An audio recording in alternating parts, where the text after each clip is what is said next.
riding down Main, it's a clear night. Screens glowing blue, got the facts in my headlights. Commonwealth tripping, but the truth stay calm. 𝗺cie and 𝗲𝗲, I'ma read them like Psalms. 𝗄𝗲𝗄𝗃 throwing shade from a broke down porch, but the files in my lap like a flame to a torch. I don't raise my voice, I just let the game speak. Steady with the grind while the crooked run weak. We just riding slow, gliding, paper stacking in the breeze. Turn the system up, let the whole town see. No mask on my face, no fear in my lane. I'ma shine that light on the ones bringing shame. From the courtrooms down to the city blocks, they can't hide from the truth, cause the truth don't stop. We just ride a slow grind. Midnight oil burning, pen hit the pad slow. Every word cut clean like the rims on the 6-4. From Boston to Brockton, the whispers all hum. Turtle boys riding in the reckoning gon' come. 𝗲𝗲 in the back room, 𝗺cie on the phone, trying to twist the narrative, but they can't postpone. I'm just sipping on the facts while the city play pretend. Truth got no curfew, I'ma run it to the end. See, this ain't about fame, this about that long game. You can duck, you can weave, but the truth still call your name. We just riding slow, gliding, paper stacking in the breeze. Turn the system up, let the whole town see. No mask on my face, no fear in my lane. I'ma shine that light on the ones bringing shame. From the courtrooms down to the city blocks, they can't hide from the truth, cause the truth don't stop. We just riding slow, gliding. We just riding slow, gliding, paper stacking in the breeze. Turn the system up, let the whole town see. No mask on my face, no fear in my lane. I'ma shine that light on the ones bringing shame. From the courtrooms down to the city blocks, they can't hide from the truth, cause the truth don't stop. We just riding slow, gliding.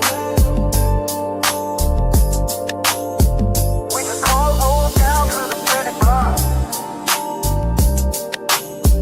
We just riding slow, gliding.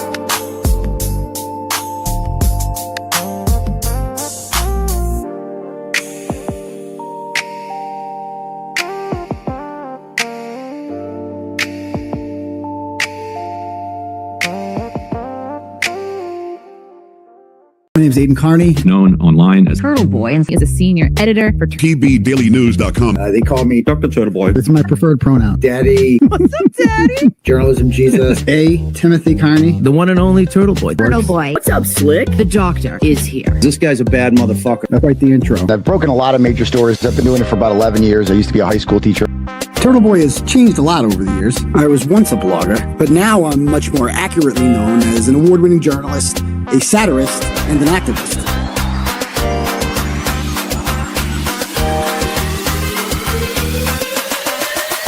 Boom!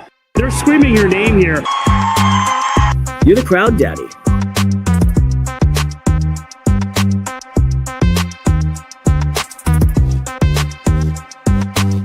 Crazy. People either love me or hate me. Listen, Turtle, all right? But either way, they're watching. Don't make such fun of the criminal justice system.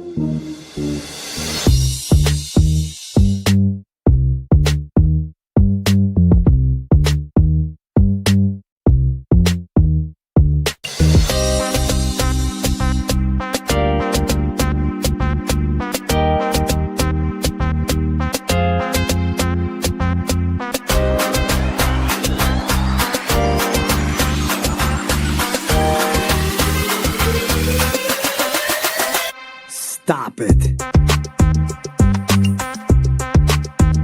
I'm never gonna stop. This fight's just getting started.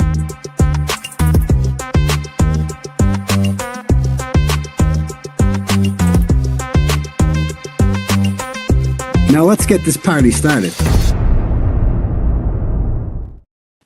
Yo, what's up, people? How's everyone doing out there tonight? Good? Good? Excellent. You guys hear me okay? Welcome to the live show, ladies and gentlemen. My name is Aidan Kearney. You can call me a variety of nicknames if you'd like, your choice, up to and including, you can call me, let's see, Journalism Jesus is my spiritual name. You can call me Turtle Dove. It's my chat rat name. You can call me 𝗃𝗲𝗃𝗃𝗃. That's my true crime name when I'm putting on my leather jacket deep in the woods in my thoughts and I'm solving murder mysteries like my boy Phelps used to do. You can call me, what else can you call me? You can call me Uncle Turtle Boy, old school turtle riders do that. You can call me, what else can you call me? Just regular Turtle Boy will do. I prefer Dr. Turtle Boy. Actually, it's my preferred pronoun because if 𝗄𝗲𝗵 is a doctor, then so am I. You can call me Daddy. I understand for some people that might be weird. Calling a grown man daddy, totally get it. However, for others, it might be fun. Hold on, we got to fix that. There we go. That would annoy the fuck out of me. Yeah, it could be fun, flirtatious, playful, borderline sexy, I would say. No, hold on. Now I'm like fucking disappearing. Hold on.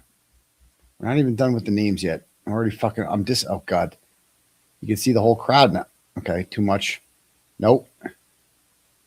Need a perfect balance here. Hold on. Let me go back to this way. Okay. Now this shoulder. Okay, this shoulder. Gotta get rid of that. There. Oh. I like it. That worked out well. All right.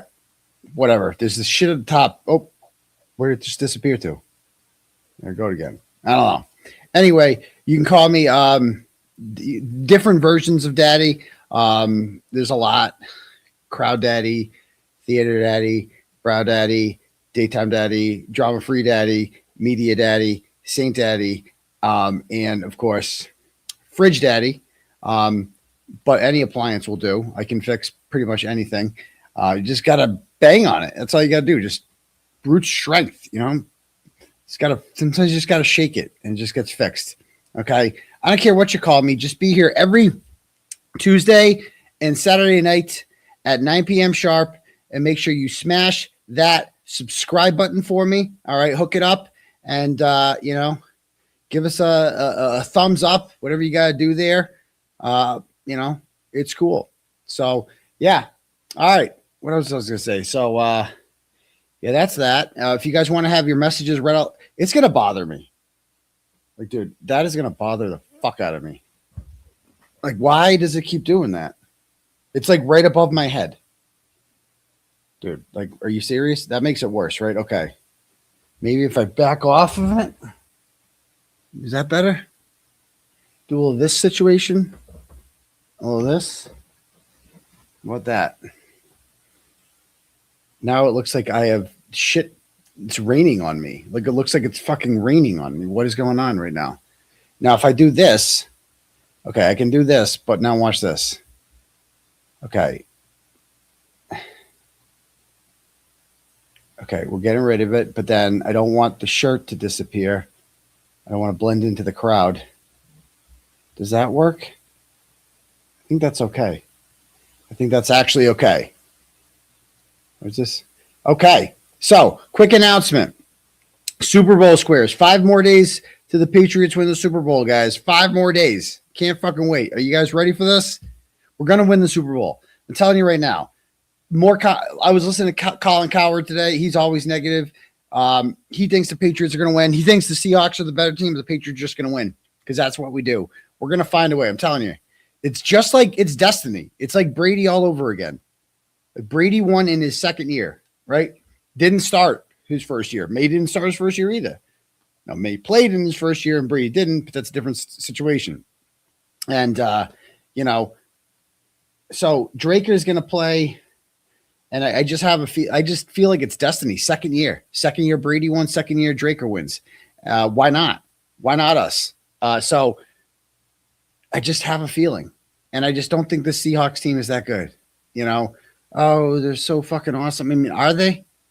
I mean, I know they beat the Rams twice, who are a good team, but and I know we haven't beaten anyone except for the Buffalo Bills. They were kind of a good team on the road. We beat the Buccaneers on the road when they were good at the time. We beat the Panthers. They made the playoffs. I think that was in Carolina too. So why not us? I mean, why can't the Patriots win the Super Bowl? How the hell are we 4.5 points? Who do they got? They got Sam Darnold. Come on. He's not a top 10 quarterback in the league. We have the MVP, probably runner up. If If he was like in his 30s, he'd probably win the MVP, but they're not giving him the MVP because of that. Yeah, they have JSN. He's obviously probably the best receiver. He is the best receiver on the field. He's the best playmaker on the field. Okay, they got that. But then they got Cooper Kupp. Didn't have much of a season, getting older. Okay. 𝗵𝗫 𝗧𝗂𝗏's good, but he's fast. He's gimmicky. I like our receiving core better than theirs. I like it better. I like Diggs, Boutte, Pop Douglas.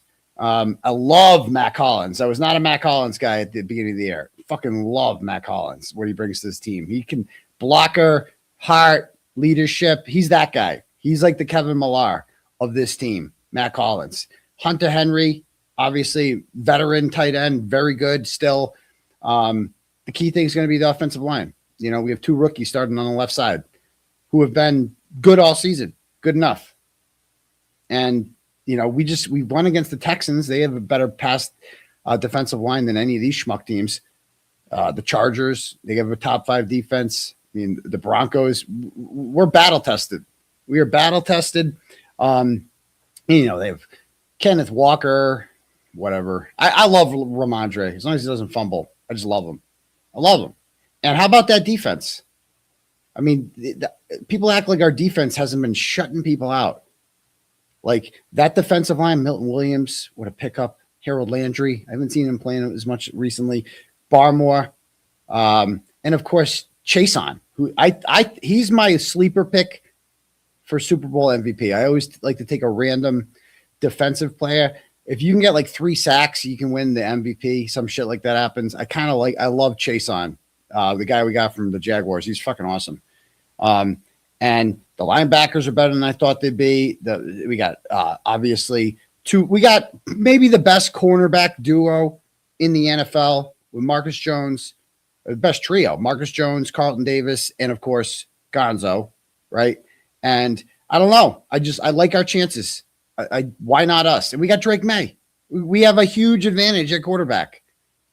Gay for May. Why not us? So anyway, squares. If you guys want to get your squares in, we have now sold. This is a fundraiser for the legal defense. Okay. And you can pay. So we're doing these Super Bowl. I'll show you guys. If you guys don't know what squares are, probably should show you.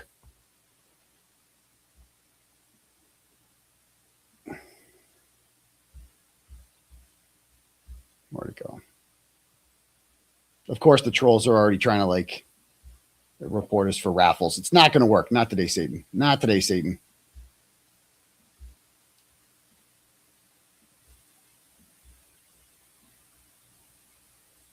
All right. All right. So we've sold out 2 of these already, $25 squares. And we have sold 67 of the 100 squares on the $100 one. Okay.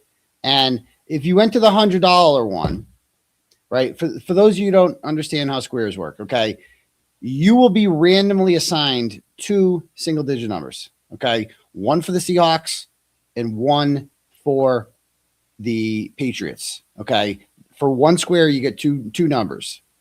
And let's suppose you get Seahawks 1, Patriots 4. Okay. If the Patriots win 24-21 and you have Patriots 4, Seahawks 1, you win. So you got a 1 in 100 chance of winning, basically. Okay. It's completely random. You do not get to pick your numbers because everyone will pick the good numbers. No one will take 5. No one will take 9. Those are crap numbers. Right. And so, yeah. And how it works is I believe we're going to redraw the numbers on video you will get assigned a number here, I believe. Okay. And then we will change every quarter what the numbers are. So like in the first quarter, we'll randomly pick like Seahawks 7, 4, 0, 1, 8, 9, 5, 2, 3, whatever. Okay. And Patriots up here. And it's a grid. Okay. If your assigned number here gets picked, like your initials will be on there, your name will be on there, you will be the winner. Okay. It just has to align. I don't know if I'm explaining this right. It's fucking Super Bowl squares. Everybody knows how to do Super Bowl squares.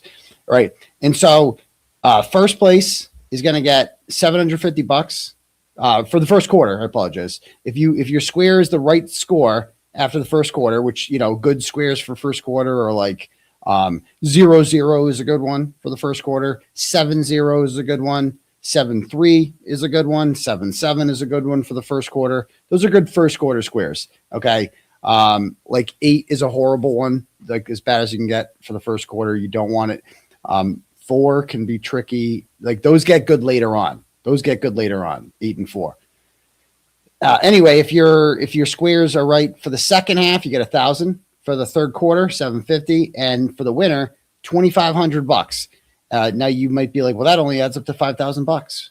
Where's the other 5,000? Turtleboy Legal Defense Fund. Okay, so this is a fundraiser for the Turtleboy Legal Defense Fund, and we have sold 67 of these squares, so they're going fast. If we sell it out, we might do another one because we got 5 more days to the Super Bowl. We are on our third $25 square, which the prizes for this are $300, $400, $300, and $500.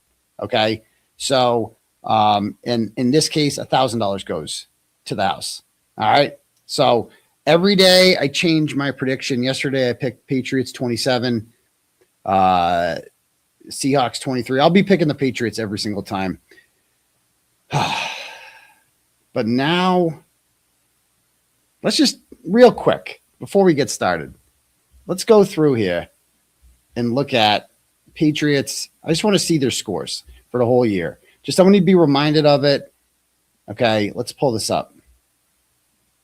Make that 68. Nice to see. Yeah. And if you want to purchase a square, okay, all you got to do is just send the money to Erica Walsh on Venmo it's on my Twitter. I'm going to retweet it right now.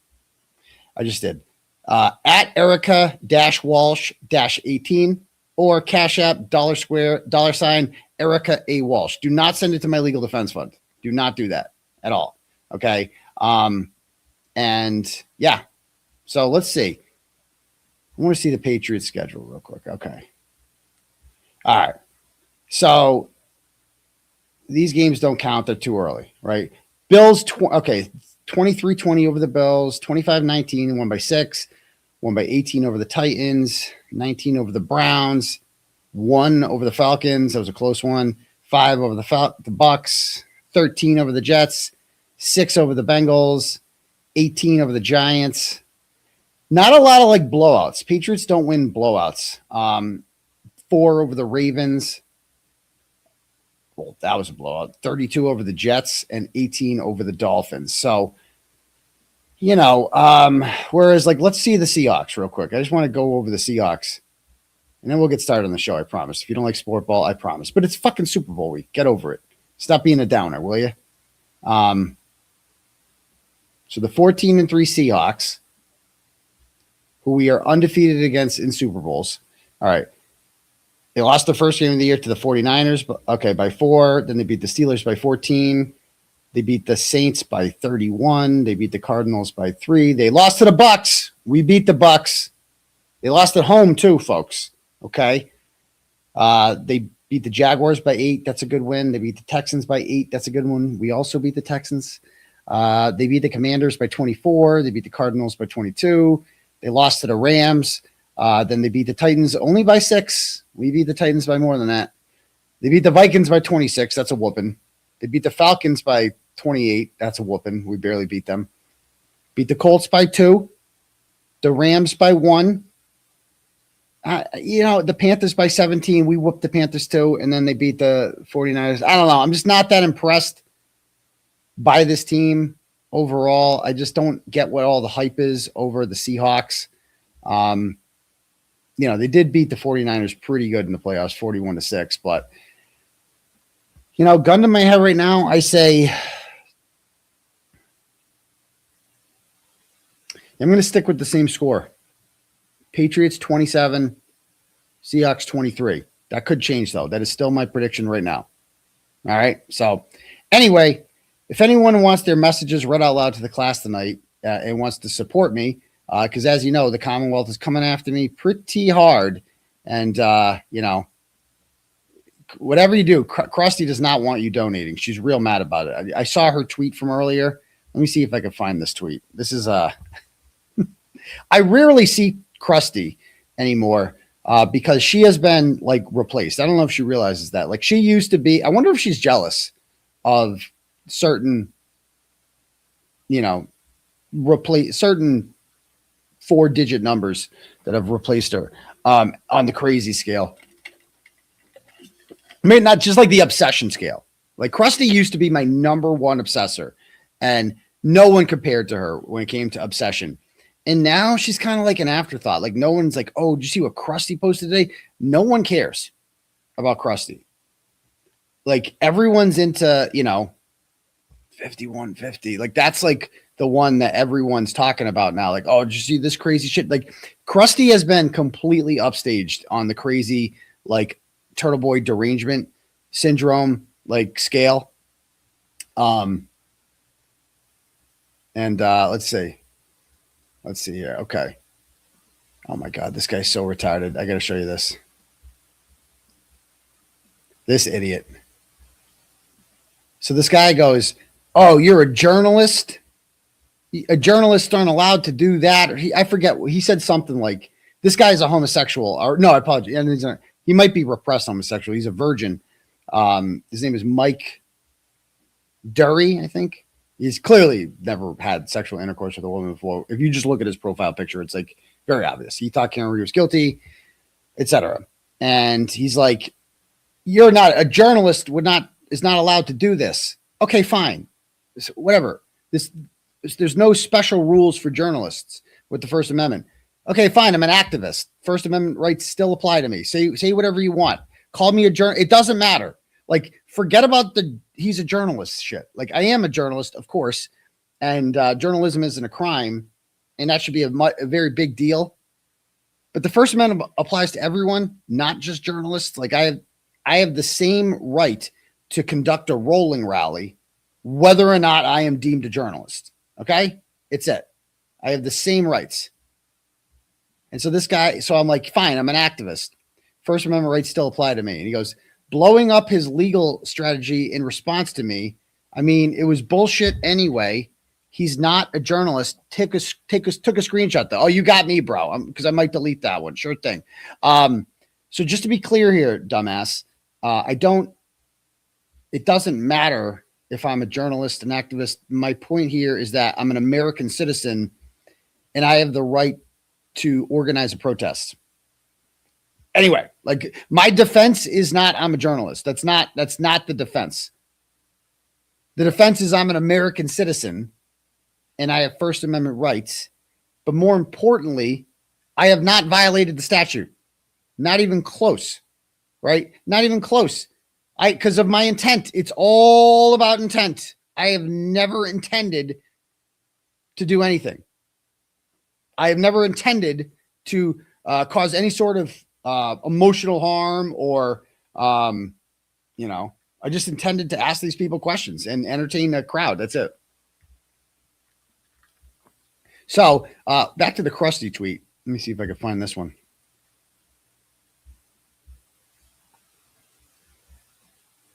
Okay. I mean, it's like this woman is fucking obsessed with me. What's enjoying watching them squirm? Oh, what's this? And I just want to let them know that I'm thoroughly, truly enjoying watching them squirm. Okay, you're allowed to struggle. Okay, Turtleboy. Cry. Okay. And complain, and knowing interesting there's nothing they can do about it. There's nothing. Nothing, huh? They were uncomfortable on Tuesday. Ooh. When they had to walk through that gauntlet of court. They hated that. Really? Oh. Whoa. Easy. Take it easy. Let me know that. Whoa. That's like an invitation to do it louder next time. And I just want to let. So what part of this is illegal? What part of it? Let's play the tape here. Let's see. Know that I'm thoroughly, truly enjoying watching them squirm and struggle. I'm thoroughly watching them. Who's them? Can we get some context to this, please? Who's them? Who am I watching squirm and struggle? And cry and complain and knowing that there's nothing they can do about it. There's nothing. They were okay. So I'm enjoying watching them cry and complain and struggle. Okay. They enjoyed when I was arrested. They enjoyed watching my booking video. They enjoyed watching me in the back of a cruiser. They enjoyed watching me go to jail. You are allowed to enjoy the misfortune of others. You are allowed to enjoy that.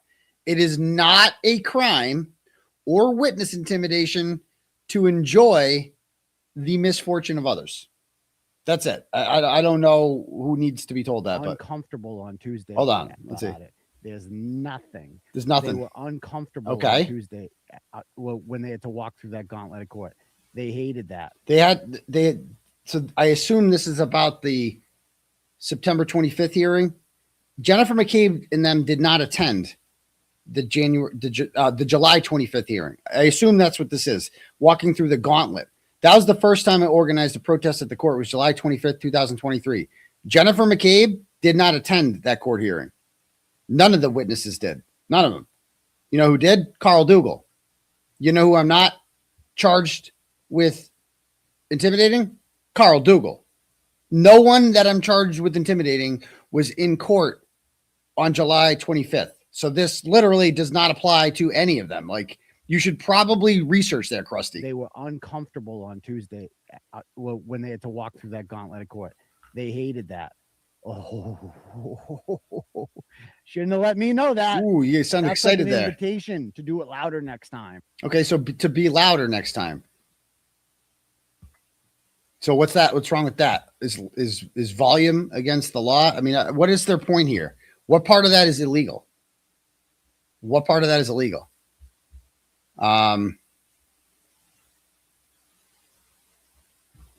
Did you guys see this? Look at this. I saw this. Where'd it go? This is fucking bizarre. Okay, so Julie Carpenter, Big Red, says the below is a recent social media post by one of David Yannetti's children. This is what we're doing now.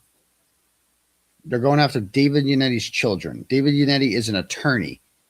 Okay. I've blocked out the first name because unlike Karen Reed and David Yannetti and their cohort, Aidan Kearney, I don't do dog whistles. Oh, okay. I wonder, David, when you told Aidan Kearney he was doing God's work. So David Yannetti told me I was doing God's work because I was mobilizing a beautiful movement to save an innocent woman's life and demanding justice for a murdered man who was killed by the McAlberts. To be very clear, inside Brian Albert's house. That is why David Yannetti told me that I am doing God's work. As he relentlessly harassed the witnesses, and their families, and repeatedly published photo after photo of their social media, including family pictures that your client Karen Reed gave him, if you thought about what it might be like if it were your family. Well, here's the difference, dipshit, between David Yannetti's family and the McAlberts. No one in David Yannetti's family ever murdered someone. I know that's a distinction without a difference to you, but that is actually a pretty big deal. No one in David Yannetti's family murdered anyone, so it's not the same thing. Okay, maybe if David Yannetti's daughter killed someone, you'd have a point, but that didn't happen.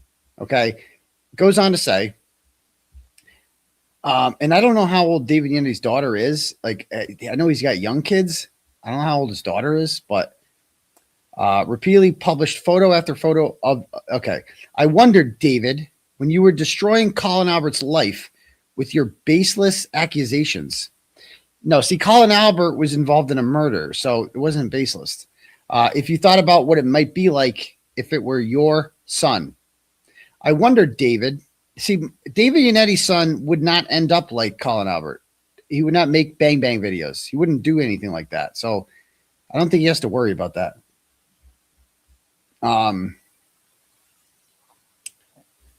I wondered, David, when you set up to damage and attack Allie McCabe during a nationally televised trial, also known as doing his job, if you thought about what it might be like if it were your daughter. I wondered, David. And then she shares this where it just says, I don't know what this is supposed to be. It just says, I hate cops. There's no context to this. Is this part of a song? She's 12 years old. She's sharing shit about a fucking 12-year-old. Is that right? Because Colin Albert was like 19, 20 years old when we were posting about him. This girl's 12. These people are posting about 12-year-olds. Fucking sick. And they want to act like they have the high road. And I don't know what this is supposed to mean. I mean, this is what? I hate cops. It's from a song, isn't it? Wow. Interesting. So yeah, there was that. But where was the 𝗺ście post I was looking for? Let me see if I can find this. And we'll get to this stuff too. Oh, of course, 𝗺ście puts the girl's name out there too. Of course, 𝗺ście puts the girl's first name out there because she is trash. See, 𝗺ście doesn't care about kids because she had, I don't know if people know this, she had 4 children. And ask her what happened to Wade and Hunter, speaking of kids' names. The two crotch fruits who came out of her disgusting stench trench last. She had 4 kids within like 3 or 4 years, okay? Couldn't watch, like neglected all of them, right? Because she was with junkies. She chose junkie dick over her kids. That can't be. She had a choice. What do I want? Andrew Johnson and drugs and alcohol? Or my 4 kids? What matters more to me? What matters more to me? And she said Andrew Johnson and drugs and alcohol. She chose that. She had a choice. And her good friend, Dara Murphy, who clearly supports child abuse, because if you're friends with 𝗺ście and you pal around with 𝗺ście panties, that is you saying out loud, child abuse for me, not a deal killer. Not a deal killer at all. I don't really mind child abuse that much. As long as you don't like Turtleboy, I will look past the child abuse. And how do we know it's child abuse? Because we got her fucking DCF reports and we've published them. And in 2021, her oldest daughter had a knife pulled on her and was assaulted by her live-in junkie boyfriend, Andrew Johnson, and we published the police report. And instead of kicking him out of the house because he pulled a fucking knife on her daughter, she accused the daughter of lying about it and refused to let her testify. And he continued to live in the house. 3 months later, according to a police report in February of 2022, Andrew Johnson punched Kate Peter in the face in her bedroom in the morning in front of her son. And her son went to school and told his guidance counselor that he was afraid to go home because he was there. And she told the police, I'm going to get a restraining order on him. And she never did. And those are the 2 kids that she got to keep. She didn't get full custody of them until like 2018, around then. Prior to that, she had 4 kids. And around 2013, 14, they were all taken away from her, and they tried to reunify them. And according to this National Adoption Day story in 2014 in Attleboro Sun Chronicle, her 2 youngest kids were forcefully adopted out by the state because she failed them, because she didn't want them, because she was incapable of being a mother to them, and they were taken from her permanently. She could never get them back. She has no relationship with them today whatsoever, thank God. And I've seen pictures of these young boys since then, and they are happy, healthy, and thriving, because that's what you do when you get away from 𝗺ście panties as a child. You have a chance in life. Her daughter has no fucking chance in life. None. Go listen to the court audio of when she forced her daughter to come to court and try to get an order on me. And then the daughter had to read out loud the disgusting, heinous things that she sent me about my young children. That's who 𝗺ście panties is. So I just want to be like, Dara Murphy is okay with child abuse. Dara Murphy, just, that's all that matters. When you see Dag Nabbit on Twitter, talking and whatever, just like, that's okay, Dara. You condone child abuse. You're okay with children being neglected and abused in the most heinous way possible. So nothing you say matters. You have no moral high ground to talk about anything because you look the other way when it comes to child abuse. That's it. That's literally all there is to it. Go fucking fuck yourself. All right, cool. So anyway, what was the tweet I was looking for? What was the tweet I was looking for here? Okay. Let's see. Why is this man still following everything I do? What? Everything she does? I'm not even talking about her. What? Okay. I mean, everything. I mean, I have not checked out this chick's Twitter in forever because, quite frankly, she was been upstaged by somebody else. And that person is just off the internet now. Don't worry. That person will be back. I already know the speech. You already know what the speech is going to be when that person returns from the internet. I can already hear it. I can already hear it. You guys want to hear it? This is what it's going to be. It's going to be. So I took down my pages because I was intimidated and scared after receiving a threat from an attorney to silence myself. But then I looked in my daughter's eyes and I realized that I had to fight for her by going on the internet and shit talking my ex-boyfriend and everyone in his orbit. Okay. I had to do it. I had to be strong. And I would be letting her down if I didn't come back on here and set an example that we need to stand up to bullies. Telling you, expect that speech any day now. Like that, this is people like, oh, she's gone. No. It's all branding. This is fun. I know this. This is what we call branding. Okay. This is like, it's kind of smart. Like, it's like you build some hype up, right? By disappearing. Everyone's like, oh my God, where'd she go? Oh man, is she gone for good? People are like happy about it. I'm like, oh no. I give it 48 hours. Like, you know, people like this are addicted to the internet. They cannot stay away. And everything is by design. Everything is by design.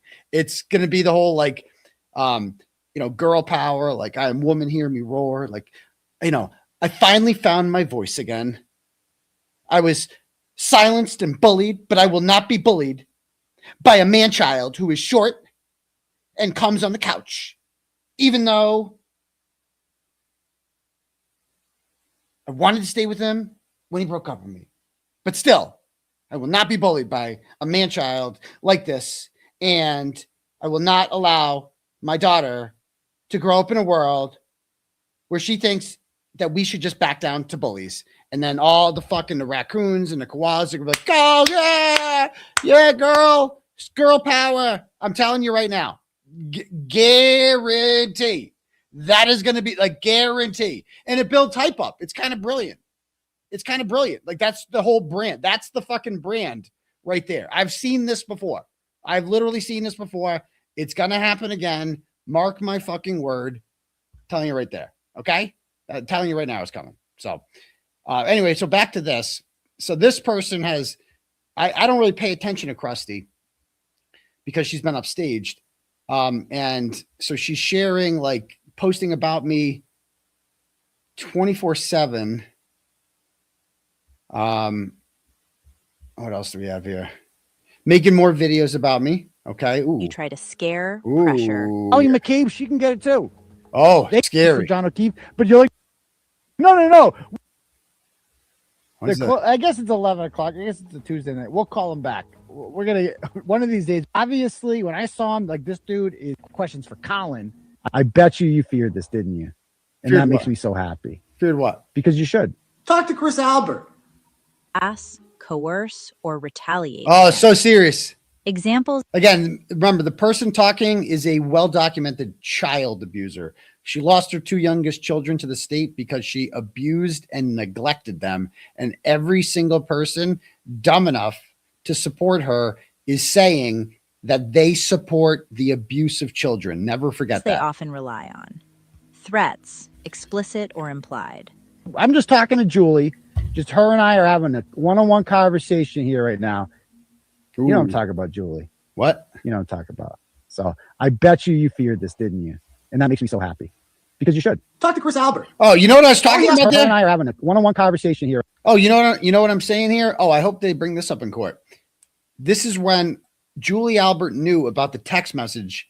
This is before I made public the text message that Julie Albert sent John O'Keefe in 2021, saying that her biggest fear in life was being featured on Turtleboy. Remember that? She's so fucking retarded. She doesn't get the context here. So Julie Albert wrote John O'Keefe a text message in 2021 saying her biggest fear in life was being featured on Turtleboy. And so I'm talking to Julie Albert here. Coerce, or retaliate against. Examples they often rely on. Threats, explicit or implied. I'm just talking to Julie. Just her and I are having a one-on-one conversation here right now. You know what I'm talking about, Julie. You know what I'm talking about? Yeah. I bet you feared this, didn't you? I bet you feared this because I'm talking about the text message where she said, my biggest fear in life is being featured on Turtleboy, you fucking dumbass. This is, you might want to edit this one out, Crust. That one's no good. That one's no good. So that's an easy one to debunk right there. I hadn't made that. I knew about that text message, but I hadn't made it public yet. I was holding on to that one for a rainy day. And that's why I'm telling Julie Albert that it's just me and you. We're the only ones, we're the only ones that know about it. I'm just talking to Julie. Just her and I are having a one-on-one conversation here right now. You know what I'm talking about, Julie. You know what I'm talking about, Julie. Yeah, it's just me and you. We're the only ones that know about that. Julie Albert knew about it, and she knew that I knew about it. You know what I'm talking about. So I bet you feared this, didn't you? You feared it. Me so happy. There you go. Because you should. Talk to 𝗃𝗃 𝗧𝘂𝗏. All he has to do is come clean and get his son to admit what he did and get his brother to admit what he did. And then this thing's over. Then there's no more going to kids' games. And Yeah, okay, so they murdered a man. That's it. And if the McAlberts told the truth, then no one would be protesting them. That's what I'm saying here. No one would be protesting you guys if you were telling the truth. People are protesting them because they're lying. That's it. That's why people are protesting them. What's so hard to understand about that? and interviewing and going to your goddamn pizza shop, it all fucking ends. So I'm sick of this. You're playing right into their hands. If you do this whole like, oh, we can't let you leave kids out of it. We're not bringing kids into it. They're hiding behind children. They're hiding behind them. Okay? Like back there in World War II, the fucking Japanese would hide in goddamn caves with kids. And you know what we did? Napalm the fuck out of it. Because, sorry, like you don't get like, get out of my way. You stop hiding behind kids. It's not our fault. It's their fault. They're the ones hiding behind kids. Okay? Kearney would like to be free too, but you can't. So the second Chris Albert does the right thing, this shit ends. It ends. You think I'm scared of your... Yeah, just the second that it ends, what's it? It is protesting. And I'm like telling them that people are protesting you because you're lying. If you just told the truth and you weren't lying, you're clearly lying. You've been caught in a million fucking lies. If you just told the truth, then no one would be protesting. Fucking pussy son Colin. Ooh. Oh, I can't wait to see Colin. Yeah. I have a lot of questions for Colin. Okay. Something tells me he won't be able to control his temper like you did. He can get some. Yeah. He can get some too. There won't be a dog there to back him up this time. I'm not afraid of your stupid son. No. Believe me, I could kick the shit out of your stupid son. Repeated harassment. So First of all, that's not. First of all, I've seen Colin Albert fight. I'm confident that I could. That's why I know he didn't kill John O'Keefe on his own. No fucking way. After seeing that fight video, that changed everything. It's not a threat to say that you could beat someone up if they fought you. That's it. As Chris Albert said, I didn't say I would. I said I could. Remember when Chris Albert said that? I said I could. We should fucking dub that in there. No, I'm just so sick of the people being like, oh, maybe we should ease up on Jem McCabe. Maybe we shouldn't, actually. Maybe we should increase it. That's what we should do. Yeah. Maybe I haven't seen Jem McCabe since the lacrosse incident, and she needs to be reminded who her daddy is. Because it's not Matt McCabe. I'm his daddy too. So I don't know if they're going to be allowed to play the eerie music at trial. I don't think they're going to be allowed to play that. Maybe we need to come back. I confronted this guy a couple weeks ago. This guy's got his head on a swivel everywhere now. He's like, where are they? I got bad news for you, Chris. I got really bad news for you. They're literally everywhere. You can't, like, you guys should just stop going out in public like that. Yeah, this is after an incident at the bar in which he got into a confrontation with a woman, and I'm telling him that, like, if you guys continue to go out to the bar and get in these confrontations, this is going to continue to happen. So best advice is what Brian Albert does: lay low. That's all. Or Brian Higgins, just go to the Cape. chill out and sandwich, you know? That'd be my recommendation. And it's only going to get worse from here. He's obviously, when I saw him, like, this dude is ready and like looking around. They insist on going out in public. Like, Chris, I know where you guys were today. Y'all were in 𝗃𝗏, weren't you? I got pictures of you on my cell phone. I got people sending me pictures. You guys were at some sort of little league thing in 𝗃𝗏. I got pictures of 𝗺𝗏 Proctor. I got pictures of, who was she with there? I forget. There's a whole crew here. 𝗃𝗏𝗺's, McCabe's, all you people were there. So like, just know that there will be no, life as normal is over. Okay.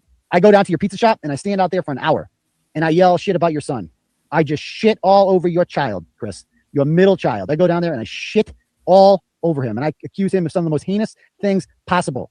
And I affect business. People don't want to go into your business because of the things that I'm saying. I'm telling cars going by. Doxing. Hold on. Play that again. Play that again. I got pictures of, who was she with there?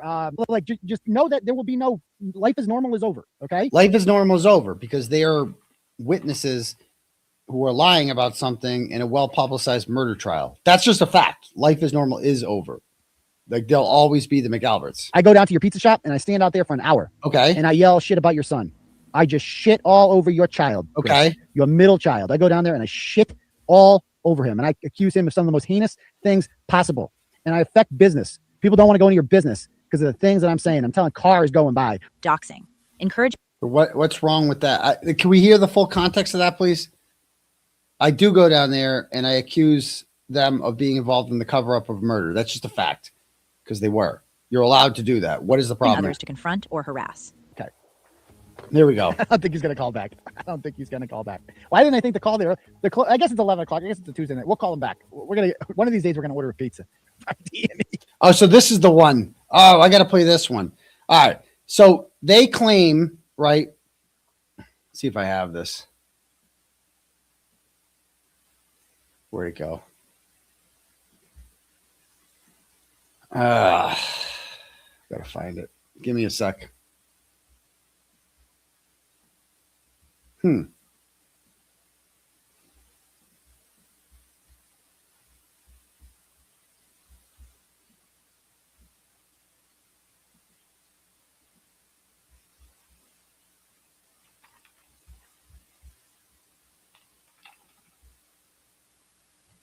Was this the one?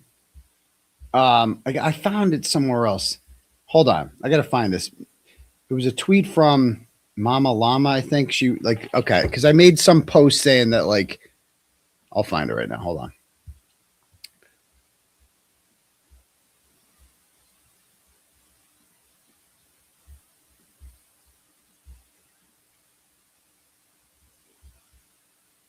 Okay. So I said, I will permanently shut down my Twitter and YouTube account if any of the 𝗃𝗏𝗺 supporters can provide me with the video, tweet, or article in which I urge people to flood D&E pizza with fake orders. Because this is one of the big lies from the indictment. And of course, they couldn't provide it to me. They couldn't show it. They're like, oh, no, they're saving that one for trial. Right? And so, let's see.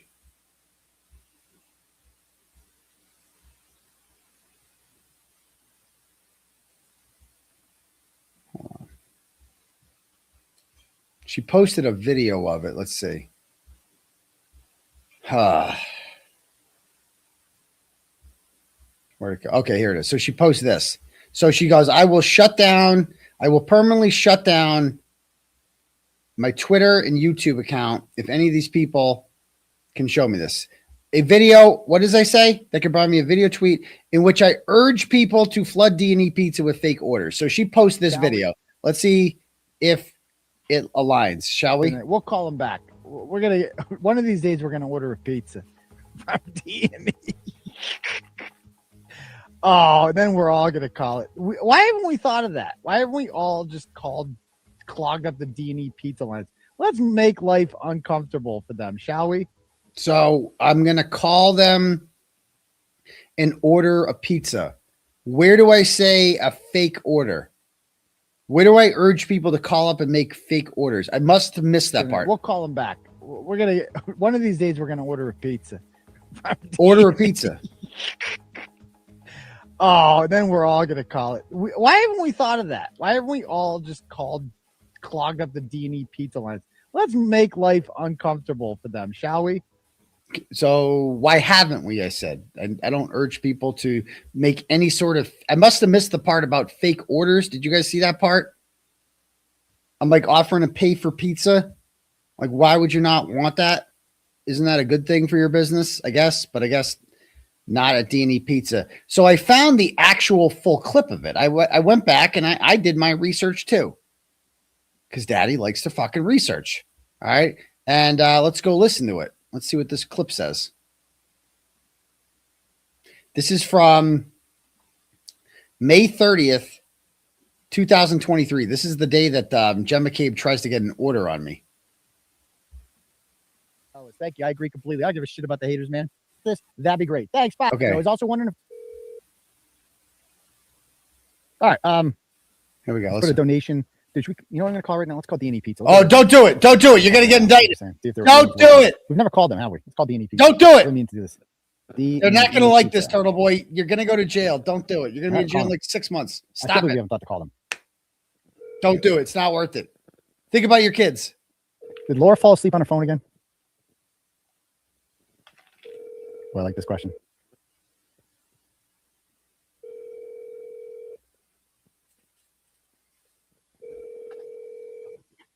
You have reached D&E Pizza. Start recording at the tone. When finished, press the pound key.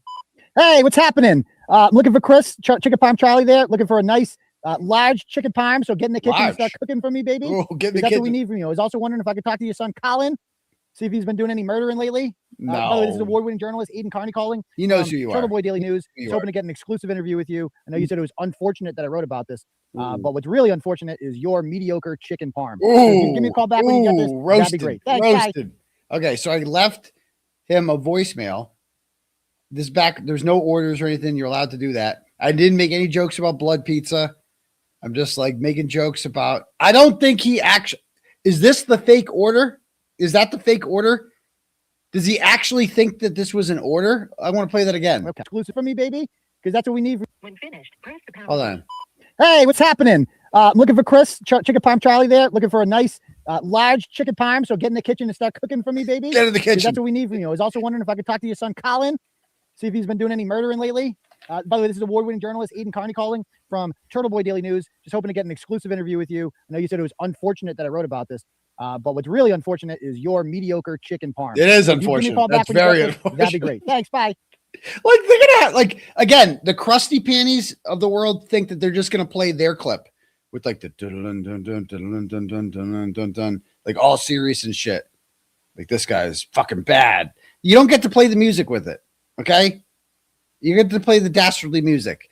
You got to play the whole thing. You got to play that part because that part's fucking hilarious. The jury's going to love that shit. The jury, like, how can you, that's funny. And is their argument really that was a fake order? When I said, get in the kitchen and make me a chicken parm, does that qualify as a fake order? I don't think it counts as a fake order if they're not open, by the way. Okay. I don't think he's going to call back. I don't think he's going to call back. Why didn't I think the call there? I guess it's 11 o'clock. I guess it's a Tuesday night. We'll call him back. We're going to, one of these days, we're going to order a pizza from D&E. One of these days. Oh, then we're all going to call it. Why haven't we thought of that? Why haven't we all just clogged up the D&E pizza lines? Let's make life uncomfortable for them, shall we? Let's make them a little bit uncomfortable. Okay. Okie dokie. Let me check. I got another turtle chat here from Lisa. Sends $10. She says, many love you. Don't give up. Ignore the haters. So jealous. Thank you. I agree. Okay. Thank you. Yeah. So I guess that's witness intimidation. Doing a gag call, like a prank phone call about chicken parm. Like, what? You're going to play that for a jury and be like, that guy right there is dangerous. Put him in jail. Put him in jail. He's so dangerous, that man. I don't think it's going to have the effect that they think it's going to. So, okay. So without further ado, let me read some turtle chats here, shall we? Oh, no, I didn't read I didn't find what I was looking for on 𝗺ście. Before we do turtle chats, one more thing on the 𝗺ście thing, and then we'll put that to bed. I mean, dude, look at all this shit. Obsessed with me, dude. Everything. Listen, the guy was acquitted of one of the most clear-cut examples of a 209 violation ever. Not really. He literally posted photos of the protected party that were taken while he was clearly within 100 yards. And he admits here on his blog. What? I concede that were I acquitted of something I clearly did, I would probably brag about it down the line too, double jeopardy and all. That's a huge W, but probably not during the pendency of another much more serious case. What's the over-under on how fast this gets sent to Cosgrove? This guy, I don't benefit from him being taken off the case unless old, and he's going to get, I've already beat him once in a trial, and I'll beat him again. No problem. I will. I beat him in a trial where I was clearly within 100 yards of 𝗫𝗏𝗄𝗃 Catani, who had a restraining order on me. Clearly. Being within 100 yards does not mean you violated the order, dumbass. Look at her comment. She's so fucking retarded. Listen, the guy was acquitted of one of the most clear-cut examples of a 209 violation ever. No, stupid. It's not a violation of the order just because you are within 100 yards. It's called incidental contact. And that is what the judge ultimately ruled. That I made a good faith effort to get away from her twice. And she came into my orbit twice. And I didn't realize she had come into my orbit the second time because there was a lot of people there milling around and I didn't fucking see her. Okay? Because he's horrible and he's old and he's gonna, yeah. So he's anyway, horrible. All right. Where's the one I'm looking for here? She got so mad about the house. She's so mad about the house. Okay. Let's see.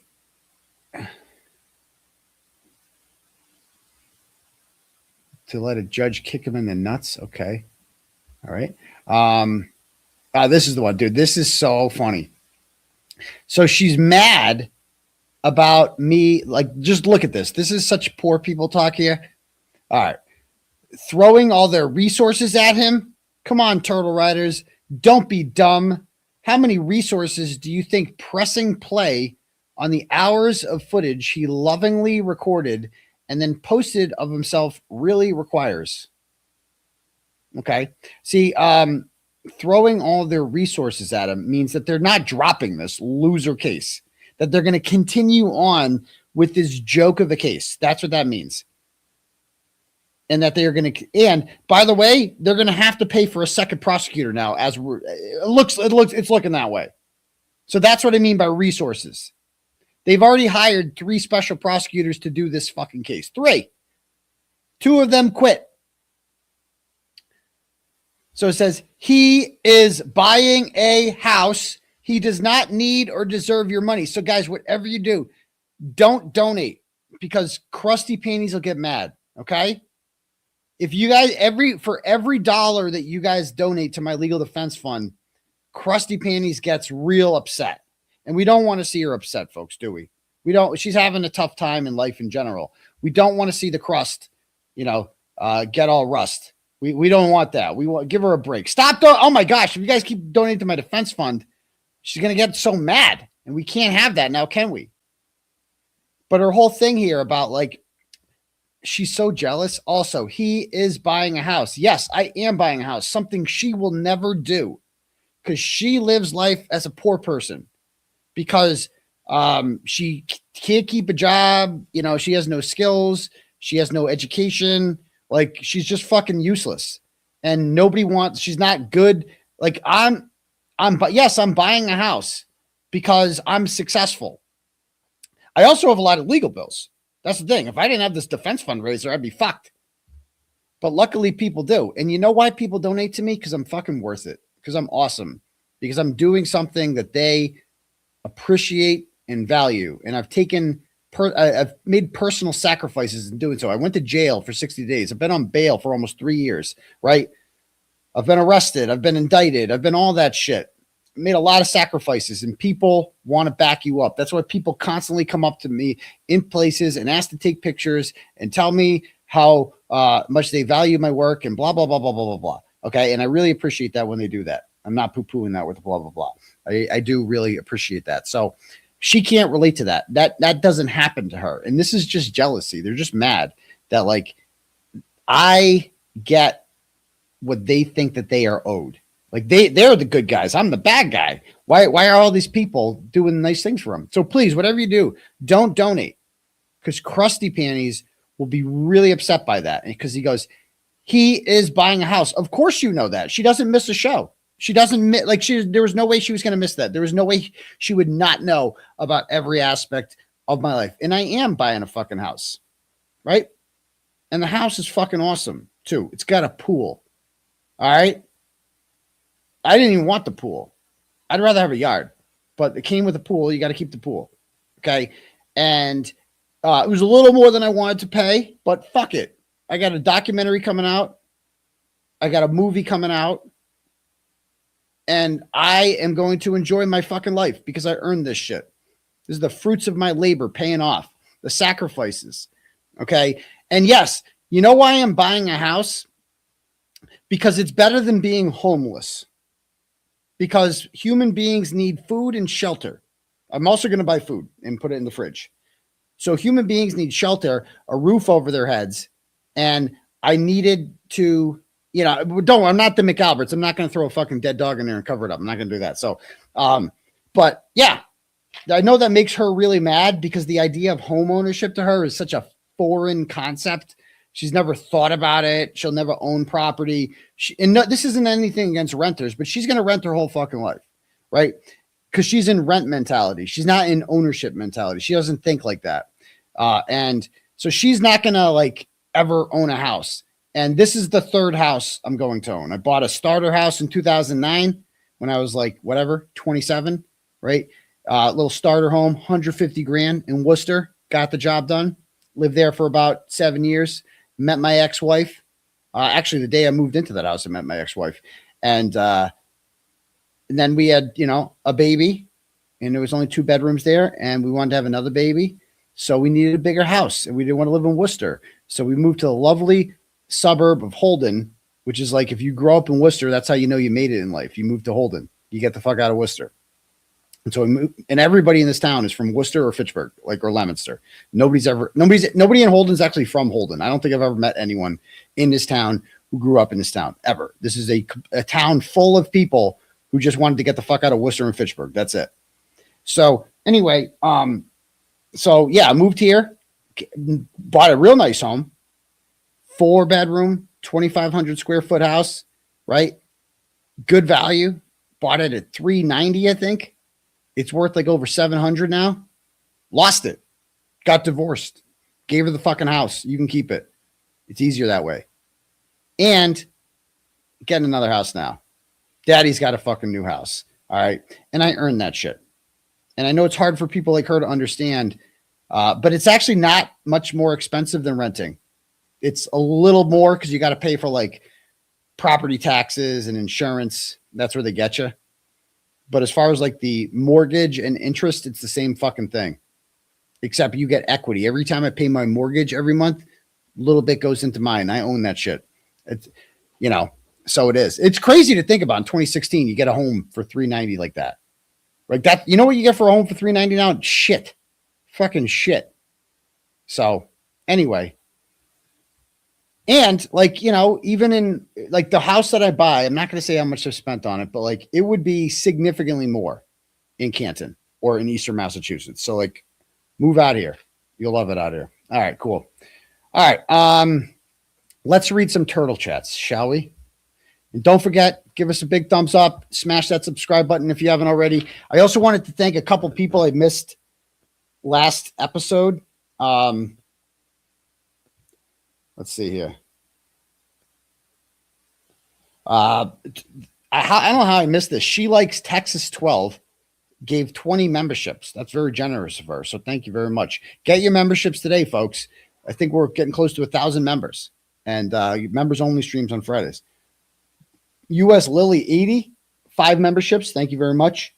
And this is D-Boy 6118, 10 memberships. That's very generous of you guys. That's like 35 memberships you purchased right there. Let's go. You know, buy people memberships. Be a fairy membership godfather. Okay. Get it done. All right. Let's read some turtle chat, shall we?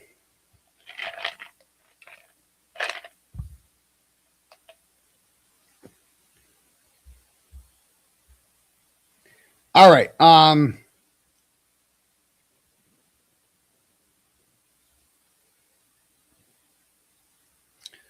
Brittany sends $10 and goes, have you read the grand jury docs about the window intimidation case? What did Colin and Chris say? I haven't read them yet. My lawyers have them, and I keep forgetting to ask to read them. And I wouldn't be able to tell you what they say anyway, because grand jury documents are impounded. And you are not allowed to just release and publish them because you're mad at 𝗫𝗏𝗄𝗃 Kearney. You can't do that. You can't just publish grand jury docs. That's not how it works. And if you do that, that's a you problem, not a me problem. So good luck with that. Next, Dan 𝗃𝗄𝗃 sends $20 and goes, shrimping ain't easy. Okay, thanks, Dan 𝗃𝗃. Derek's wood chipper sends $50 and goes, Mr. Media, it's my birthday. And I just want to bitch about the government commonwealth for a second. Happy birthday, first of all. If the state wants to take a person's life away by putting them in jail, they shouldn't be allowed to hide a fucking thing from the jury that's determining that. Exactly. There should never be a moment of, well, if I had known that, I would have acquitted. Or if they hadn't misled me, I never would have indicted. The state shouldn't have to mislead anyone if they actually have a case. Free the golden turtle. Yeah. Tell that to Karen Reed. They had to hide the fact that there was a federal investigation into the investigation of her. So how about that? And thank you for gifting a membership, Miss Jenny. I appreciate that. So I'm with you on that one. Next, Will sends $5 and goes, have you seen the latest 3-part I Don't Belong Here series showing testimony proving John was in the house? Samantha is entering the big 3 rotation. Turtleboy, Melanie, and Nurse Kim. Drake Maytime, can I buy you a beer at 7 Saws? Yes, if I ever go there. I hardly ever go there. Not a real big brewery guy, but we do have the 7 Saws is nice. I appreciate that. So, and yes, Samantha is excellent. We love her. I actually first met her when I came on her YouTube presentation. She invited me on there for an interview. She's wonderful. She's great. So, all right, next. Joellen sends $50 and goes, Crowd Daddy is the best. Free Turtleboy. By the way, I'm going to email you. I do fundraisers for a living. I have a great idea for you. Also, I'm not retyping this. Sorry, it's in caps. I'm old and a boomer. I still use hashtags. Okay, that's all good. I'll allow it. Cal sends $25 and goes, free the Dove Daddy. Well, thank you, Cal. Angie sends $5, goes, hi, Turtleboy. Hope you had a great weekend and are ready for the Pats to win this weekend. Absolutely. Could you please give a shout out to my husband, Joshua, who lost his dad Thursday on the 29th. Sorry to hear that. He has been through it all this past weekend and had to deal with an axle on our van snapping last night on top of everything. He's a supporter of you because of your fight to help continue our freedom to speak our minds in this country. Thank you very much. I appreciate that, Angie. Happy shout out there to Josh. Sorry about your loss, my dude. Big Baby Jesus sends $5 and goes, what up, Turt McGirt? I'm wishing you a blessed 2026. It's going to be your year, bro. My question is simple. Is this entire debacle that has become your case? What is your biggest regret? Interesting question. What is my biggest regret, huh?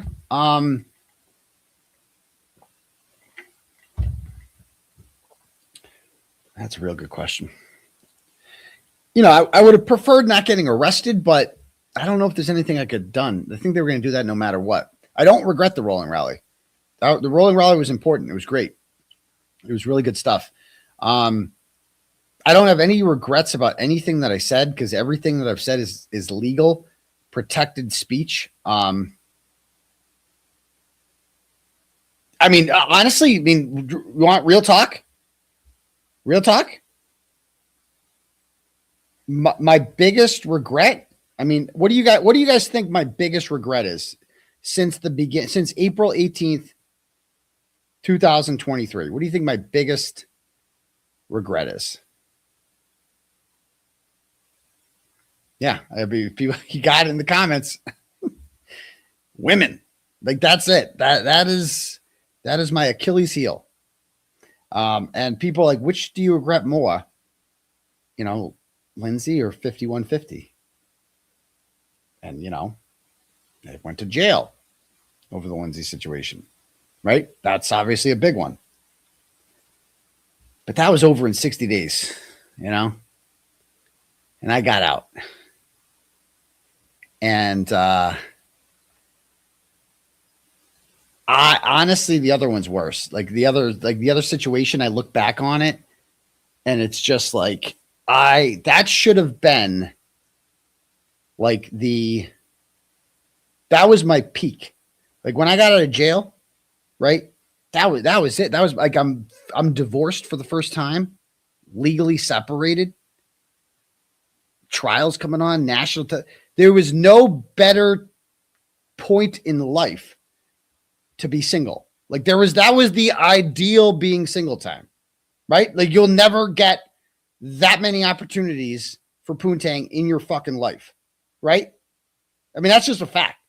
I'm just telling you. And what did I do? I like wifeyed up, like real fucking, I just jumped immediately into another like real serious relationship. And I don't care who it's with. That was not a good idea. Like going through like divorce and all that was a really bad decision in general. Not just because it's her, right? I'm talking just in general doing that. Like I should have listened to my mom and just been fucking single for a while, you know, and focused on, you know, my life and whatever and all that stuff. Like I should have that. So that is honestly my biggest regret, is that like I got out of jail and I wasn't single ever. I should have been single for a while. And not just because of the poontang factor, right? But also because of the fact that, you know, mentally it's good to like have some time for yourself and focus on your kids. And, you know, like there were many times where it's like, oh, do you have to hang out with the kids? Like, oh, you know, because I didn't introduce her to the kids at first. She eventually met one of them later on. But like at first it was like, you know, so everything had to be separate. But you're right, I had jail brain, you know, so that would be my biggest regret, would just be jumping into a serious relationship after I got out of jail. Like I look back on that now and I'm like, man, it would have been so fucking fun to be single. Like as soon as I got out of jail, there would be no better time for that ever.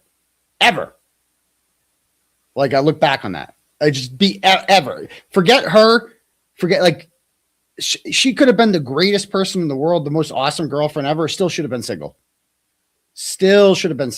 You know, I shouldn't have given myself to anyone, right?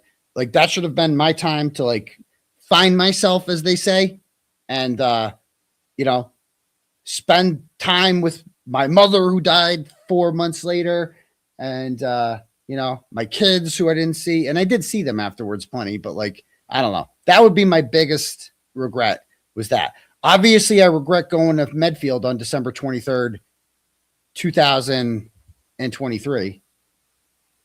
I know. Because it's like, you understand that? Like, I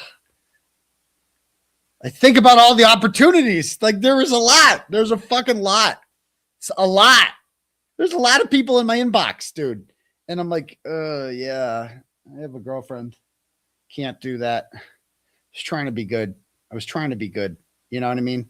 So, yeah, that would be probably my biggest regret, was that. So, okay, but that's a really good question. So like all of my regrets are involving my personal life. Like that's it, you know? I know. Okay, next. All right. Good question, Big Baby Jesus. $25 from Nick sends $25. It says, evening Turtle Dove. Question: was there ever explained to you or your attorneys how and why your case was transferred to this new judge? No, not at all. That is a complete and total mystery. Good question. You know, good question. What was the mechanism for this happening? Just the trial court decided on it. Came out of nowhere. Did you not have to accept or approve your case being moved out of your own county? It hasn't been moved. This is still taking place under the jurisdiction of the Norfolk County DA's office. It's just in the physical courtroom of Suffolk, but it's still technically Norfolk. I have so many questions. Keep up the fight to protect all rights. Best of luck. That's the best I can give you. Lynn sends $25, goes, the pizza tweet was the first time I really went down the crazy rabbit hole of comments last night. My back hurts this morning from the wild ways they try to bend facts, and I'm significantly dumber I'm trying to figure out their thought process. Free the turtle. Love from the Carolinas. Well, thank you. I know. It's just like, bro, I didn't say that. Like, you can twist my words all you want, but that's not what I said. Tim and Mark's Belt sends $25, goes, listen, Turtle, you got to stop this madness. For every dollar donated, your lawyers take off their fucking belt and start spanking people. Have compassion. People should be donating to a worthy cause like Jen's braces or Krusty's Ozempic fund. Oof, totally. Don't really get the joke about the belts, but I get the joke about all that.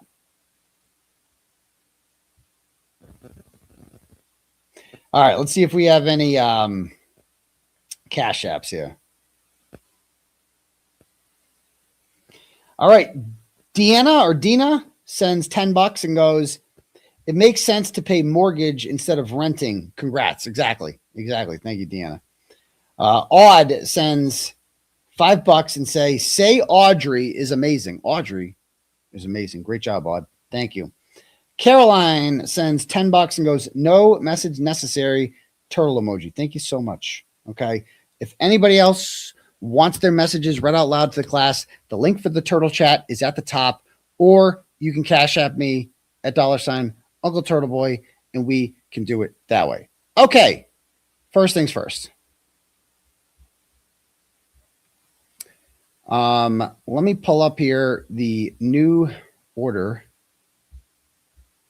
And actually, do I have this here?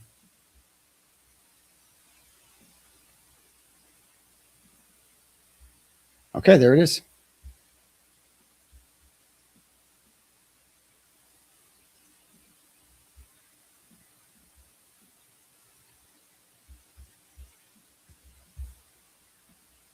All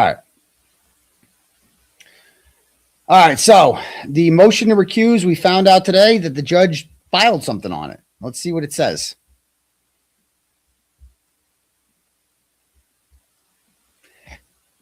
Okay. Let's pull this out. All right. After the hearing on January 30th, the court makes the following interim order. Let's get our highlighter out here. This thing. Okay, we're good. The court will defer any ruling until March 13th. So that's the first thing. He is not issuing a ruling on this. I saw some people out there like, I couldn't believe it. Like the woman, Dara Murphy, who protects child abusers and supports them, said that the order was denied. That's what your brain on Turtle Boy derangement syndrome tells you. This was not denied. It might be in the future. We don't know. But for now, it's not, because they are deferred means we're not allowing or denying until March 13th. We'll make a decision then. Okay. Next, what does it say? No later than March 6th, Cosgrove will inform the court in writing if he intends to have an assistant special prosecutor available at the trial in the event that Ms. Kearney is called to testify at trial, with the footnote. The footnote said it's not guaranteed. I forget the exact wording. Something to the effect of it's not guaranteed that she will be doing whatever. Okay. Being a witness. So that means by March 6th, he has to put in writing whether or not he intends to have an assistant special prosecutor. Okay. Part 3. In the event that Special Prosecutor Cosgrove intends to have, so if the answer to this is yes, to have an assistant special prosecutor available at trial for the purposes of cross-examining Ms. Kearney, such assistant special prosecutor must file their notice of appearance with the court by November 23rd, 2026. So what does this mean? Short answer, I don't know. Long answer, this is like people are viewing this. People who hate me, it's like, oh, this is a scathing motion. This is what I take on it. My take on this is that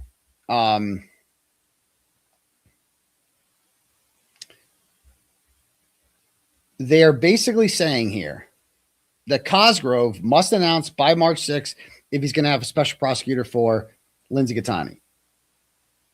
So in theory, well, first things first. To me, my number one takeaway from this is that the judge agrees with Mark Betterow that there is a conflict here between Lindsay Gatani and Robert Cosgrove because she's suing him. There is a conflict here. Okay? So that's one issue. So like, because here's one thing. If the judge did not think that there was a conflict here, then he can, if the judge doesn't think there's a conflict here, then he can just dismiss the case. I mean, he can just, I apologize. He can just deny this. If he didn't think there was a conflict here, he could just deny it, right? But he's not denying it. He's saying, what if you got, he's trying to come up with the solution here to avoid the conflict. He's like, well, what if you have a special prosecutor just for her? Would that not get around the conflict? There would be no need for another special prosecutor if the judge didn't think there was a conflict.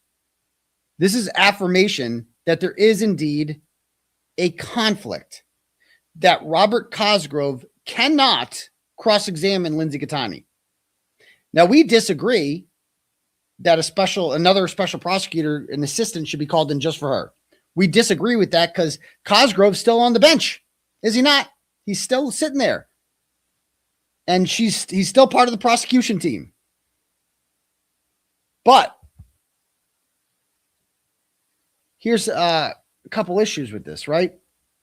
I mean, this is I don't know what you guys think of this, but so if he has to put it in writing by March 6th that he's going to have a special prosecutor, he doesn't have to appoint one until November 23rd. So what is to stop Cosgrove from just saying, yeah, I'll find someone, but not having anyone in mind, just to be like, whatever, let's just get through this. And what if during that time he files a motion to dismiss with the lawsuit and then the conflict goes away, something like that? That's why this is, I'm like, wait, what? Is that what this is? Is that what's going on? Because that seems kind of bullshit if that's what they're doing. On the other hand, November 23rd, huh? Okay. Well, if he commits to having a special prosecutor, I don't know. I don't know. But I'm like, November 23rd, that's after the election. And here's another conflict, right? Suppose his lawsuit with her doesn't get dismissed for whatever reason, and it's still going on in November. Who's going to appoint the new special prosecutor? Who's going to appoint that person? At taxpayer expense, mind you. Who's appointing that person? You know who it can't be? Robert Cosgrove can't be the appointer of it. You know who else it can't be? Michael Morrissey, because she's threatening to sue him too. She gave him 6 months to give her 50 grand. Remember that? And I don't think he's paid up yet. So what happens if she sues Morrissey? Then what? Then Morrissey can't appoint a special prosecutor? I don't know how this, I mean, I've never heard of anything like this. So I don't know what to think of this. I don't know if this is good or bad. I don't know. Most important thing is that the judge recognizes Mark Betterow was right. For all the people being like, that didn't go well, clearly the judge agreed with Mark Betterow. There is a conflict here. He's looking for a solution to the conflict, but there is undeniably a conflict. Okay? So, but either way, my take on this is the same that I had the other day, and I tweeted this out. All right. I'd like to win this. I like to win all my motions, but this is a war. These motions, Karen Reed lost motions all the time. If we lose this motion, I don't care. If we win this motion, great. If we win the motion to dismiss and this all ends, great. If we lose the motion to dismiss, we go on. We fight on. And we go to trial. Because this is what happened. This is the same storyline and we'll enjoy your new membership there. Say you swear. This is the same storyline Karen Read went through. Trials and tribulations. Every motion denied all the time. Everything was denied until finally she took it to trial and she was acquitted by a jury of her peers. So that's my plan. You know, I don't like if we lose this, fine. I don't care. Go to trial. That doesn't mean I'm conceding a loss here, but I'm prepared to win or lose. Like to me, like not winning this motion is not the end of the world. I was prepared to lose this motion. We've lost other motions before. You got to give it a shot, right? If we win it, we win it. If we lose it, we lose it. That's it. The fact of the matter is, I have not committed witness intimidation as it's defined under the statute. I just haven't, because I did not intend. My intent was never to cause any sort of emotional, physical, or financial harm for the purposes of disrupting a court proceeding or a trial. That was not my intent. And if that's not your intent, then you haven't committed witness intimidation. That's not my intent. That's it. That's all it comes down to is intent. I never, ever, ever intended to disrupt the Karen Read trial. Ever. That was not my intent. My intent was to be a journalist, be an activist, spread awareness about the corruption in this county, and that's it. And guess what? God's got me and you people got me, right? And you're not going to let me go down. And you guys are going to back me the way that you guys all back Karen Read, period. And I know you will. And so I hope people realize this. Remember like a month or so ago, people were all like, oh, it's either Karen's fight or Turtleboy's fight. Karen's been acquitted. Okay. And in case you haven't seen, let me play this video actually. So Karen Read had a hearing today. Did you guys know that? No. I mean, some of you might know, but it's boring as fuck, this shit. And this is going to go on for years. Okay. Not FOUR, like 4 year FOR. Hold on. Where'd it go?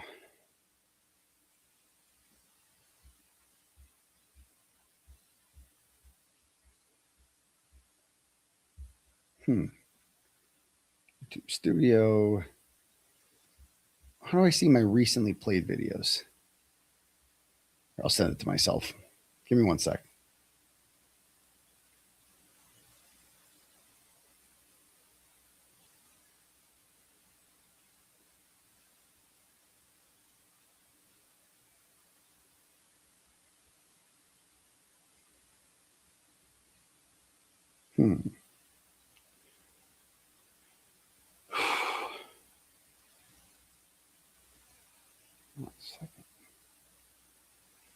There it is. Copy.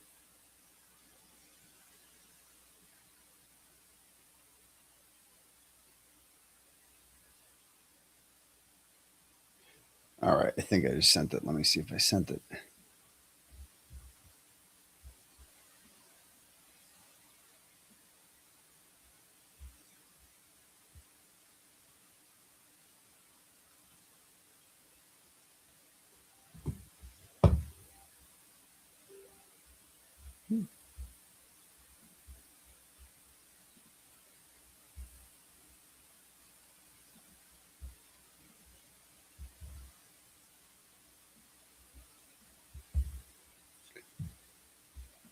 All right, so you guys might have missed the hearing today for the Karen Read civil trial. It's just, I can't get into it. It's just fucking boring. Like, and I'm sorry, go Karen Read, free Karen Read, all that shit. It's like, I'm literally fighting for my life here over some bullshit charges and words on the internet. And sorry, guys, it's just this has to take priority for now, period. I mean, this is all interesting, but she's not fighting for her life. This is what we're dealing with here. This is what court looks like now in the Karen Read trial. And it just doesn't hit the same. This does not hit the same at whatever the fuck this is. This looks like the goddamn Brady Bunch it just doesn't hit the same as, my case. I apologize, not my case, her old case. Like, this doesn't hit the same as like Karen Reed in a courtroom with Alan Jackson and Hank Brennan and pretrial hearings and blah, blah, blah. This is just boring as shit. And it's just not interesting. Exactly. Like, I watched this and let's watch a few minutes of it. All right. And see what's going on here. Okay. And Attorney Smith, about the depositions we would be taking. There are obviously some. Like, I don't know who is who here. I don't even know who is who. Like, who's on what team? Why are there so many fucking heads here? How many fucking lawyers does it take? Overlap with the depositions that the Reed team would be taking and the O'Keefe team, but that the separate depositions of patrons or witnesses, we conferred about those. I agree it's a relatively short list. And the hope was for us to review the documents before starting that process. Do the challenges you have encountered include the inability to access the documents produced? Not all of them, Your Honor. We have been able to access documents, but we haven't been able to access all the documents. For instance, some of the folders that were described by Mr. Rosenberg and Mr. Diller, they will open up and they'll be blank. There'll be nothing in there, or they're corrected. I believe we've had some communication with Mr. Rosenberg's office about some access to files and our own IT support internally. So what I would say, Your Honor, based on 990,000 pages, there is a percentage that we haven't accessed properly or completely. One thing I will also add is that there is a load file that we recently received that has metadata. It appears that will assist in terms of accessing documents or files that we've struggled with. So that's something that we intend to do next. When did you receive that? I think it was in the last week, Your Honor. Okay. Your Honor, can I just note, Your Honor, I haven't heard from either of the two bars about these issues. I'm happy to work with. I mean, I don't even know what the fuck they're talking about. And I'm so bored. Like, I'm so fucking bored by this already. And like this, if this is what the Karen Reed civil trial is going to look like over the next, like, at least the first hearing was in person in Plymouth. This is just so boring, dude. Welcome, new member. Nice to see you there. Lena Stanley, welcome aboard.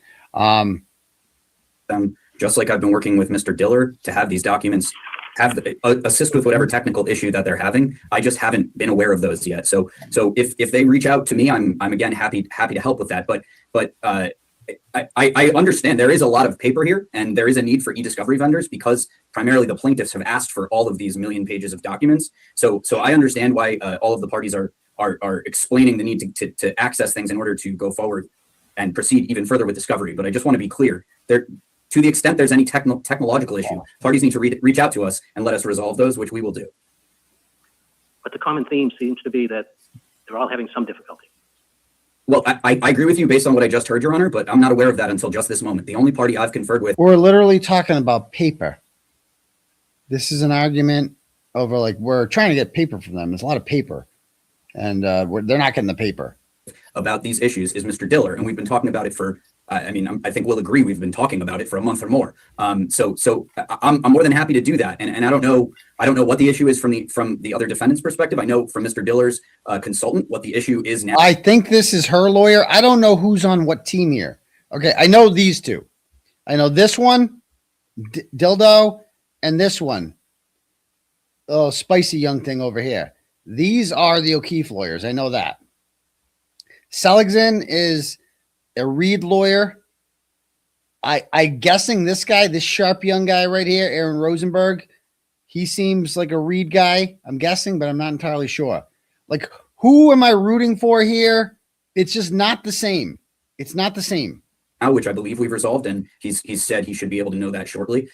So I would suggest, I'm happy to speak with anyone that needs to in the next couple of days to address any technological issues that are remaining.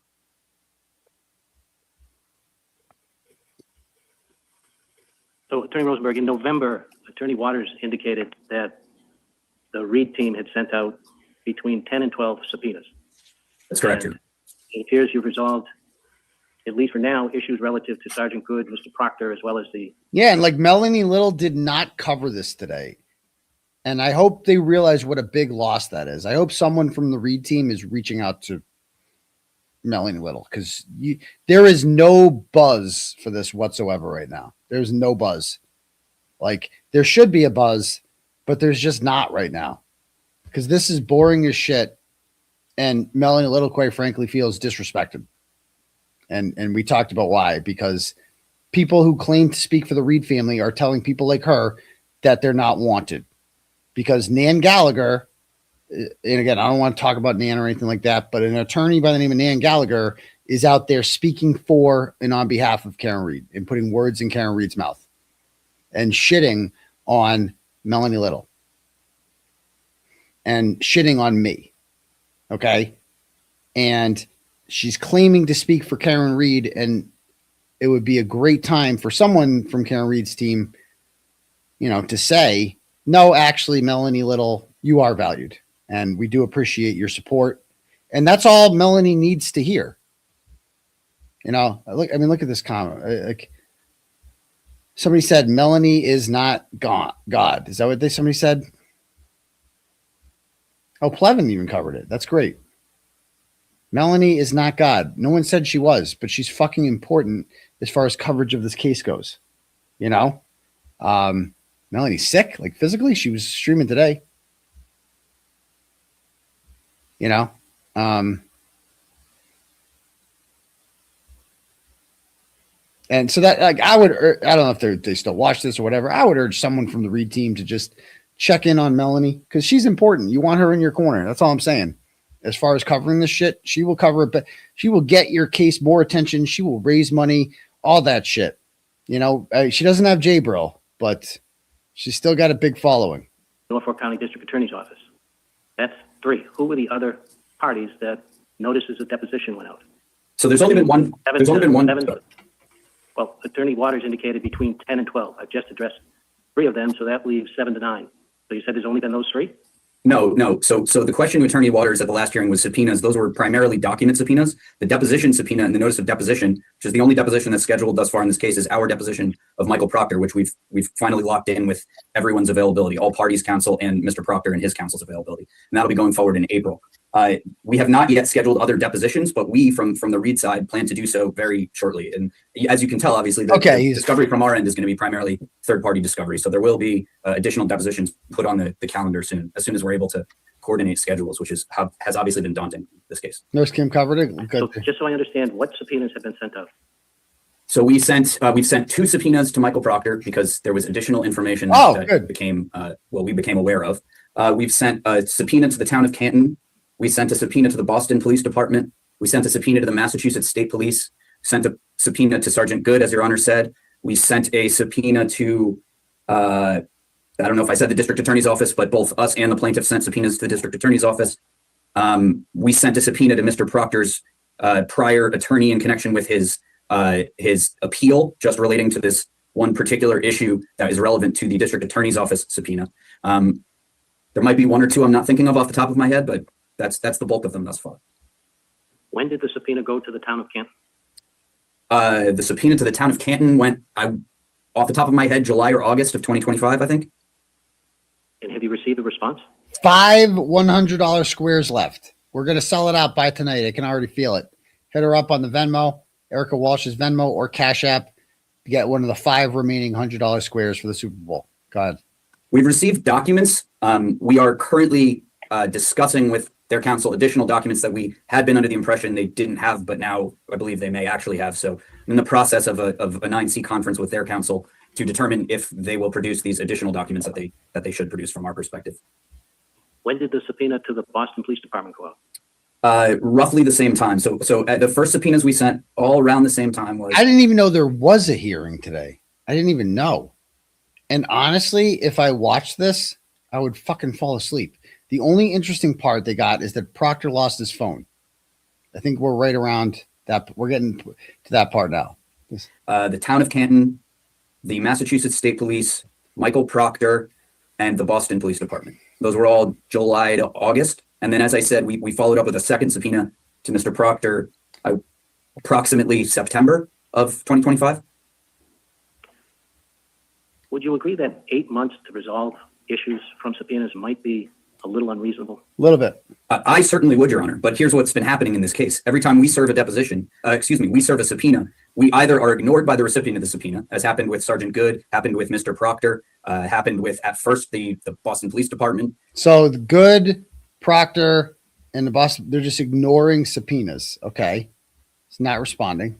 Then we're presented with objections and a refusal to produce documents. We try to confer. These are government entities in large part that we're discussing right now. And it takes time to even get people on the phone. We get them on the phone. There's continued refusal to produce documents. We attempt to confer as we're required to under 9C to try and get documents without burdening the court with motions to compel. We then, in some instances, for example, the district attorney's office, just as one example, they have a set of documents that were taken off of Mr. Proctor's personal cell phone. And so they have the DA's office has a set of documents taken off of Proctor's cell phone and identified by the district attorney's office in the Commonwealth, documents that may be evidence of bias. They did that pursuant to a court order in other criminal cases. They then returned that phone to Mr. Proctor. Okay, so they gave Proctor's phone back. So they took all the evidence of bias, all the text messages that you heard in court. I think those are the ones, or maybe, no, that's the ones the feds took. So the DA's office took all his messages, and I don't think we've heard those messages yet. And then he is going to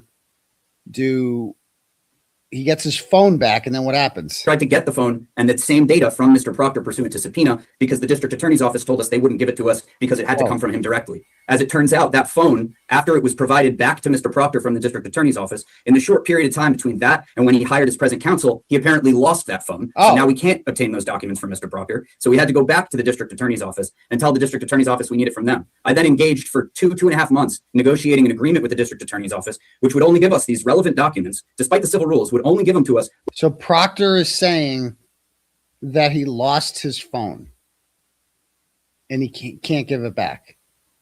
And the DA's office is saying, too bad, you got to get it from him. This is what we're doing now. This is fucking insane. With onerous restrictions that are unusual if never occur in civil cases like this. But we agreed to that because we need to get the documents. So I 100% agree with you. When we've sent out subpoenas, we have not gotten the responses that we should have gotten under the rules and the law. But we've had to put in a lot of extra time and effort and resources to getting these entities to produce documents. The state police still haven't produced documents. I was under the impression they'd been reviewing them for months, just found out from their counsel that they had made little to no progress. And I needed to, again, threaten a motion to compel in order for them to agree to produce, to do what they have to do. So I agree with you, Your Honor. We shouldn't have to wait that long.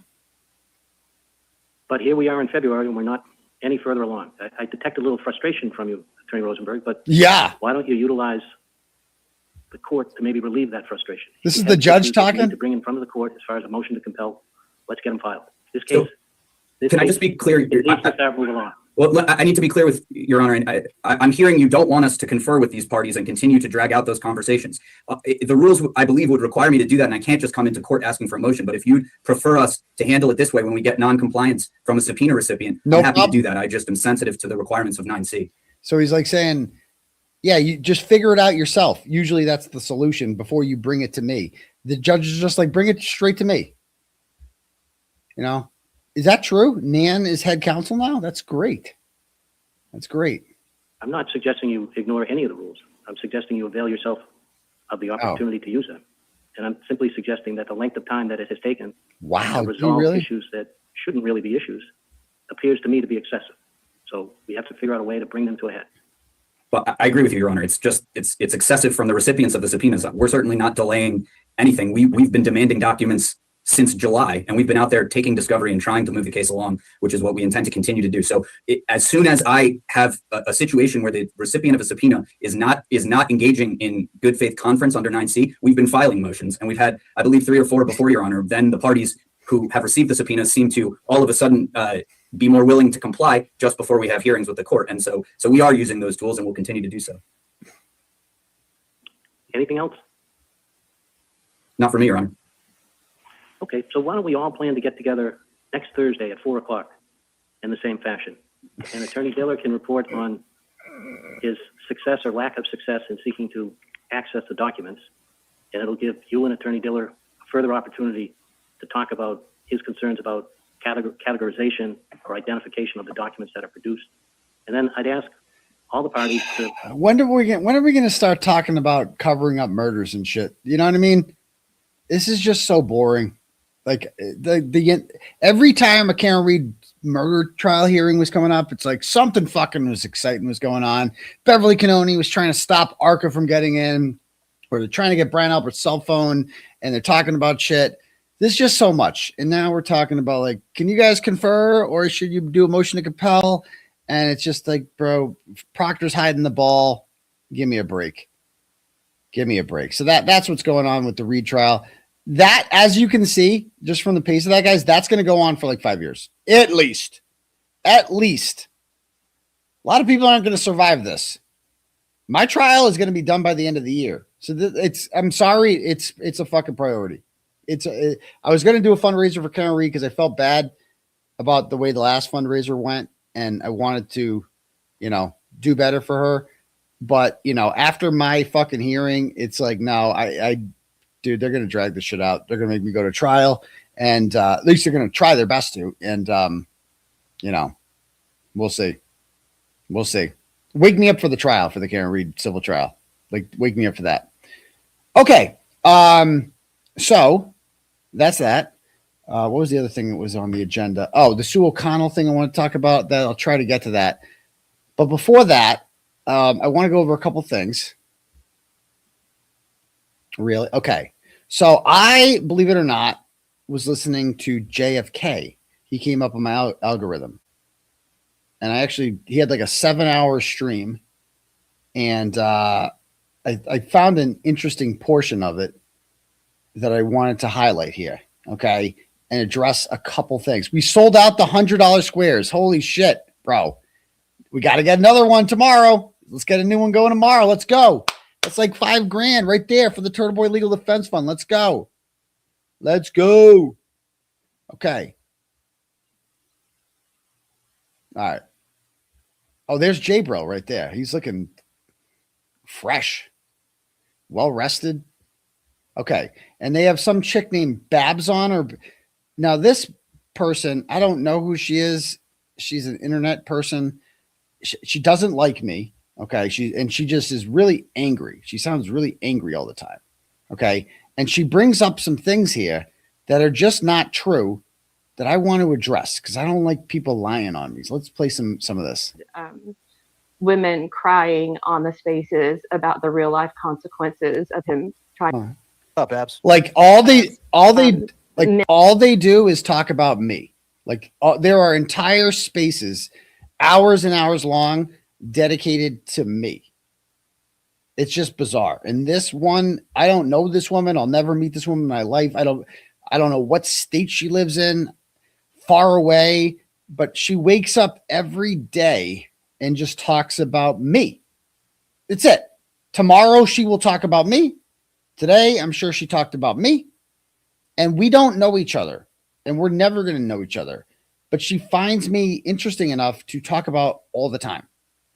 And let's see what she has to say about me here. And of really high integrity. And I appreciate everything that you guys done, the three of you, 𝗄𝗏𝗃, and the four of you with James Jackson, because I adore that man. Especially J-Bro. Not in a weird way. Especially just as an J-Bro. appreciator. But I did see James like on a couple of the You can't hear her? Or something? panel things. I can't hear him. You can't hear Babs? No, you can hear her? Sorry. Okay, cool. Yeah, so I just, sorry. I've heard a lot of things back and forth lately about a lot of people wanting to go to jail and everything. And for me, I feel like a lot of people, we've come together, like, yeah, there are a lot of people that want that. And, I've probably said stuff in anger before. And at the end of the day, I don't care. I've never really wanted to side with the government ever. I kind of look at our spaces. So she's like, these are Karen Reed supporters, by the way. Forget J-Bro. I love how J-Bro's front and center too. Make sure that's there. J-Bro and JFK have never said they want me to go to jail. Just to be very clear. They've said the opposite. Okay. That they don't want me to go to jail. Now, these people have. And now she's like, well, I don't really care. She's some woman on the internet who is like obsessed with me. Okay. And is emblematic of this little faction of the Free Karen Reed movement that wants me in jail. And they've aligned themselves with people who want Karen Reed in jail. Okay. And there's a whole bunch of them. There's the raccoon lady. There's AstroTurf there. All of, the internet people who you're never going to meet in real life, who just sit on Twitter and they're like not real. Like they're just faces on Twitter. And we're never going to meet each other. They're not from around here. And they just want me to go to jail, but they support Karen Reed. Now, here's the problem with that conundrum, guys. And because if you think I should be found guilty of witness intimidation, that means that you're saying that the McAlberts are victims. That Jennifer McCabe is a victim. Chris Albert's a victim. Colin Albert's a victim. Brian Albert's a victim. And if you say any of those people are victims, Karen Reed fucking hates you. I know Karen Reed. You don't. You've never spoken with Karen Reed. I spoke with Karen Reed for 189 hours on the phone. Okay? We have personal differences. We may or may not be talking right now casually.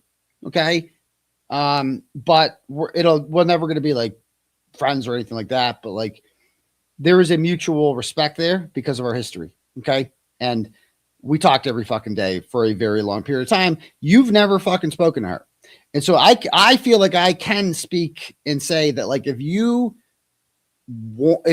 ever consider Jennifer McCabe a victim, Karen Reed fucking hates you. I feel very confident saying that. She does not approve of that at fucking all. You disgrace her. You fucking disgrace her. Right? And she does not like people like you because you're stupid. Karen Reed likes smart people. You're not smart. You're stupid. So anyway, she goes on. And everything that we do to hopefully support people who are being attacked. Like, maybe lofty ideals, but I feel like we're more the counter mob to support the people who are being attacked and maligned for no reason other than having an opinion against his.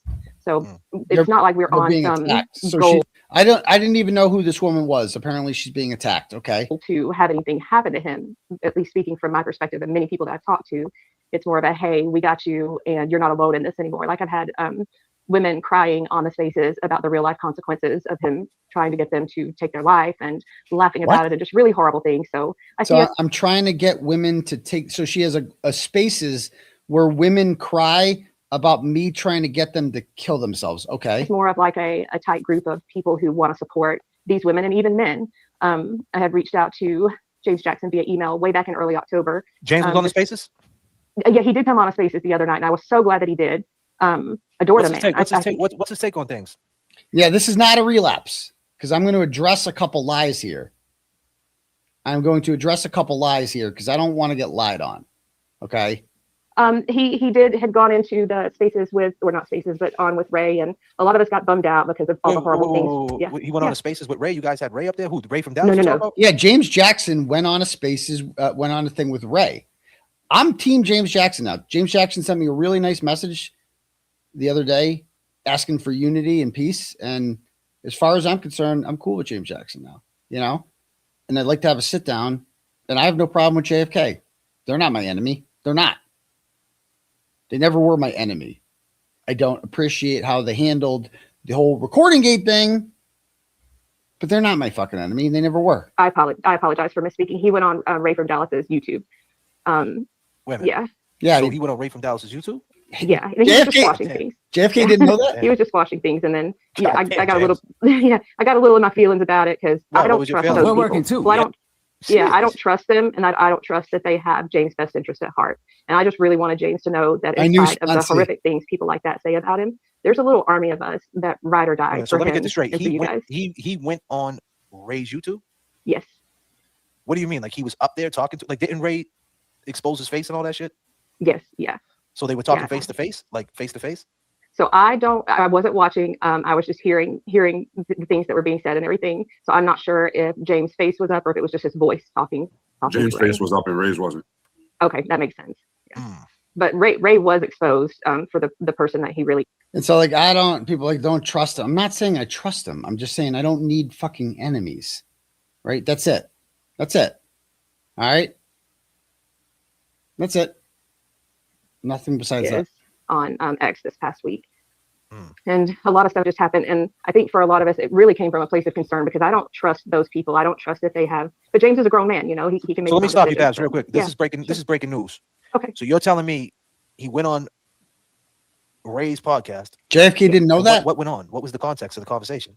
From my biased perspective, Ray made a victim of himself and tried to explain away his bad behavior because some bad things had happened to him in life. And in my mind, James is just a perfect gentleman. and just apologized, trying to squash everything. And I think a few of us just got protected. So Ray apologized to James about all the shit. Yeah, I don't care. LB? Yeah. Wait, who's? And just to be real quick, and I'll have the sit down conversation with them. Everything that I said about them was to hurt their feelings. Like, that's it. It's just that simple, because we were in a war, and anything I said to them was strictly to hurt their feelings because I thought they were going low. And so I went low. That's it. It's nothing personal. I don't even know what the fuck I'm talking about with that shit. I don't know. I'm just literally, I went low because I wanted to hurt their feelings because they were going low. That's it. It's just that simple. There's nothing more to it. That's it. It's nothing personal. I have nothing against them personally. I went low because I wanted to hurt their feelings. And thank God j_brills here in the middle. That's all I got to say. No, I'm kind of talking out of my, I'm kind of talking out of my ass because I didn't hear it directly, just what people were saying. So I think he did. And it was more along the lines of they were just going to let it go, let the bygones be bygones. But I don't like, I'm not sorry either. I don't want their bullshit apologies, and I'm not going to give them a bullshit apology. I think that's more insulting than anything is bullshit apologies, where it's like, hey, I'm really sorry I said that about your girlfriend, man. I'm really sorry. Because that's fake. I'm not going to be fake. I said what I said to hurt your feelings, and that's fucking it. Because I felt attacked by you, and that's it. That's it. That's it. It's nothing personal. I really don't actually know what the fuck I'm talking about. You know what I mean? That's it. That's literally how I was telling Will this the other night when I met up with him. That's it. I just wanted to hurt your feelings. That's it. Hurt people, as they say. Okay? And it's nothing personal or anything like that. It's not that fucking complicated.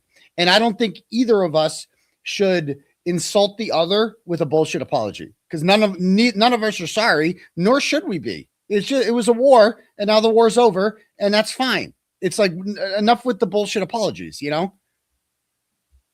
Talking out of my ass there, but it felt to me like Ray lost his group with the cool kids, and he's trying to make things better. But he has a whole lot of women to apologize to, because he said, and that wasn't James' responsibility to get that from him, don't get me wrong, but he just did a lot of really vile things. Okay, and I just wanted Jay money. You guys are getting up here being real people, and that translates to the audiences that are listening to you. We see you guys had a good conversation with James when he came in, because trying to get Turtleboy locked up and what's going on. And he's just such a delightful human soul. You know what I mean? Yeah, it does. Such a soul. Such a yeah. So, but we get a lot of heat saying you people are just trying to get Turtleboy locked up. And my argument is we couldn't get him locked up if we wanted to. Sure, a lot of people want to see him in jail. I don't care. I'm typically anti the government in just about every level, but there are lots of real victims there. And in my opinion, some of those victims need some real justice. There are real victims there. And some of those victims need real justice. That's what she said. Again, this is a Karen Reed supporter. The victims she's talking about are Chris Albert, Jennifer McCabe. She is saying Jennifer McCabe is a victim who needs justice.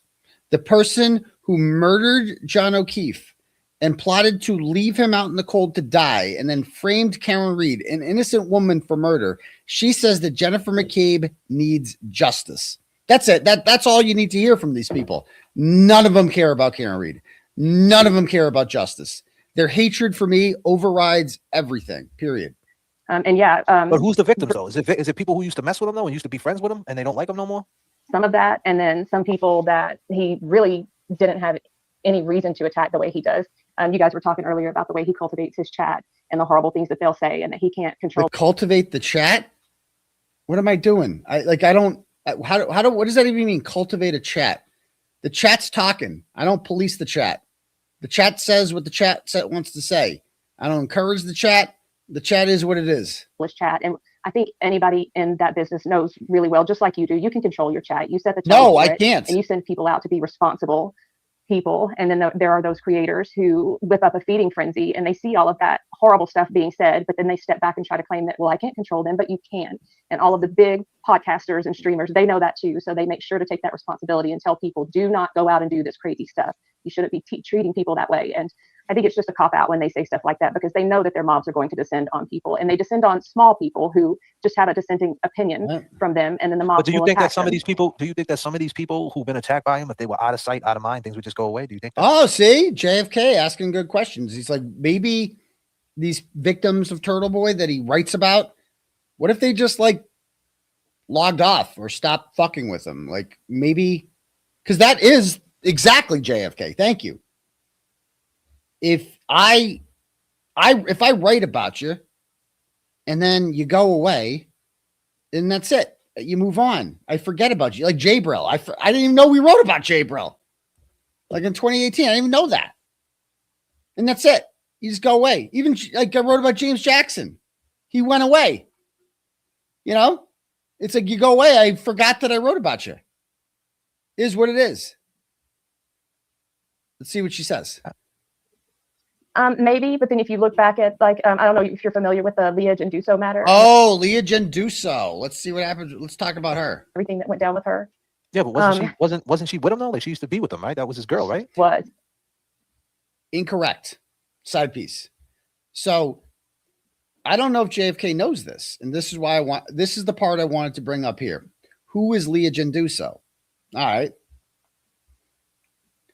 This is my story that I wrote about Leigha Genduso on turtleboysports.com on February 18th, 2018. Unsealed court documents reveal Massachusetts State Police hired state trooper despite admittance to selling marijuana and laundering drug money. If you haven't read this story, go back and read it. They are now trying to present this woman as a victim because they're like, he's his ex. That came much afterwards. Okay. So this is Leigha Genduso. She was a state trooper. She was in a relationship with this guy named Dan Ristine, who was a lieutenant colonel in the state police. Okay. Prior to her being hired by the state police. Okay. She got onto the force in 2014. All right. This post is still up on their Facebook page. She quickly became a canine unit officer within 2 or 3 years of getting on the force, which is a coveted job. Okay. Because this is her boyfriend, a high ranking member of the state police. Okay. And she had been a dispatcher prior to this from 2008 to 2013 before she became on the state police. Okay. Now I had written about her boyfriend, Dan Ristine, a month prior, and she sent me this message telling me to get my facts straight next time. I'm like, what facts? Okay. And she's like, he did not get me my job. Ristine did not get me my job. Okay. Understood. Whatever you say. And this is Marion Ryan, the former, she used to be the colonel of the Massachusetts State Police. She knows her. Okay. They have a personal relationship. Leigha, you did it all on your own. You earned this. So proud of you. And there's Marion McGovern and Maura Healey. Anyway, I got an anonymous tip in 2018 about a federal case called USA versus 𝗀𝗏𝗄𝗆. And Leigha Genduso testified at this trial. Now, who is 𝗀𝗏𝗄𝗆? 𝗀𝗏𝗄𝗆 was a marijuana dealer that she was in a relationship with. Okay. And Leigha Genduso in her they got busted for selling pot back when it was illegal in North Reading in, I think, 2004. Okay. And she was going to face, the government wanted to come at her too. And they were threatening her with 2 years in jail unless she turned state witness and testified against 𝗵𝗆. 𝗵𝗆 expected her to take the years, okay, and do the time. Instead, she snitched. So she snitched on her boyfriend to save herself. And he spent over a decade in federal prison for selling pot. And in her because she snitched on him. And in her testimony, right?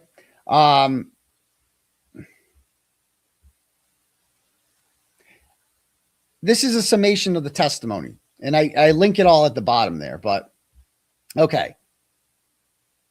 So again, when I wrote this story, Leigha Genduso was a state trooper, and not just any state trooper. She was like on magazine covers because she's good looking, you know, she's attractive. And so she's on like magazine covers with her canine officers. Like she was used as like a recruiting tool to get other women to join the forces. And she was recently in the Epstein files, apparently. We'll get to that later. But he goes, while living with and dating 𝗄𝗲𝗵𝗺𝗧𝗂𝗋, she admitted to smoking weed every day, as well as taking a variety of prescription pills, some of which she bought online.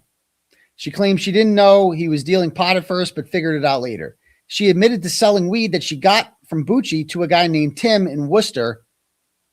She sold him 10 pounds of weed at a time, wrapped it up like Christmas presents in case she got pulled over. 𝗵𝗺cie's supplier was a co-defendant, and they had pictures of 𝗵𝗺cie and Genduso together at their weed kingpin's wedding. They kept large amounts of cash in the house at a safe.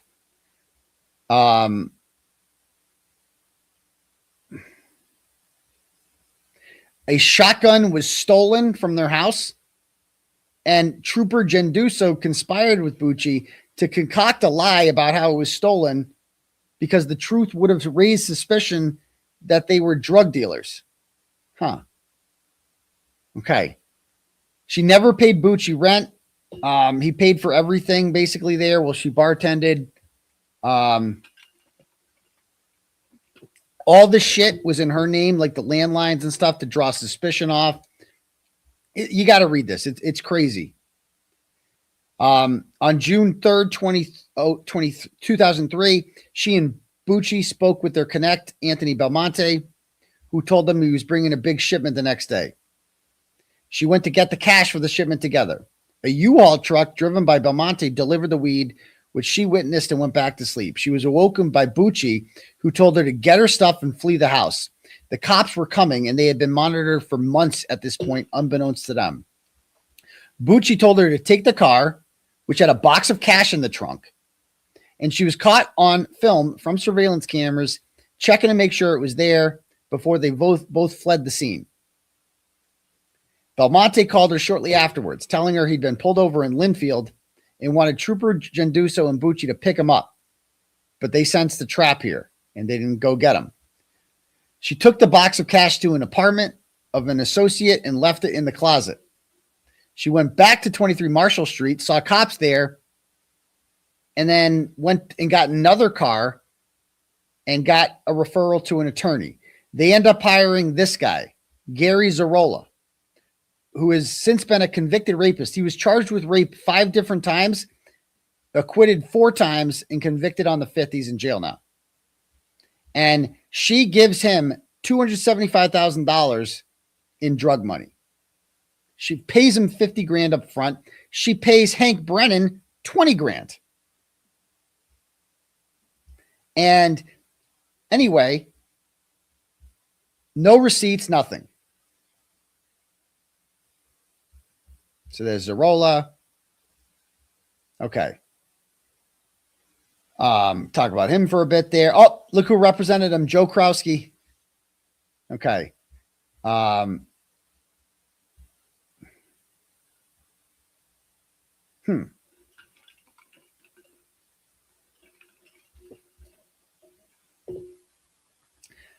Yeah, this is one. 𝗵𝗺cie also arranged through Genduso to pay for his co-defendant Darren Martin's lawyer with $20,000 cash. That was Hank Brennan.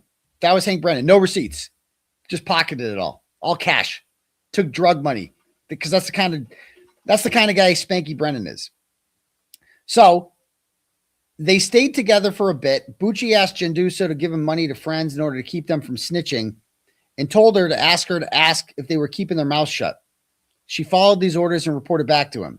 She broke up with 𝗵𝗺cie a few months after he was released in late 2004, after she had already pled the 5th to the grand jury. So she went into the grand jury that indicted him and pled the 5th. In 2005, she was once again grand juried and could no longer exercise her Fifth Amendment rights So she met up with 𝗵𝗂𝗺 at his uncle's house in Peabody to discuss what she would tell the grand jury. She made a deal with the prosecutor, Peter Leavitt, that if she told the whole truth to the grand jury, she would receive immunity from prosecution in the drug case. However, if she perjured herself, she'd face drug dealing and perjury charges. During the grand jury, she perjured herself several times, including lying about selling weed, lying that she never counted the $275,000 cash that she gave 𝗳𝗏𝗧𝗃, and who she moved the money around to after 𝗵𝗂𝗺 was initially arrested. She claimed under questioning from 𝗵𝗂𝗺's lawyer in 2007 testimony at his so she committed perjury to the grand jury after getting an immunity deal and somehow still didn't go to jail. They still gave her another chance. At 𝗵𝗂𝗺's trial in 2007, she said that the reason she lied is because she had a long time to think about it and suddenly remembered what the truth was. Despite being a known perjurer, a drug dealer who lied to Peter Leavitt, the prosecutor, she got an immunity deal if she agreed to turn on 𝗵𝗂𝗺 and testify against him. And he got a mandatory 10 years in jail because of that.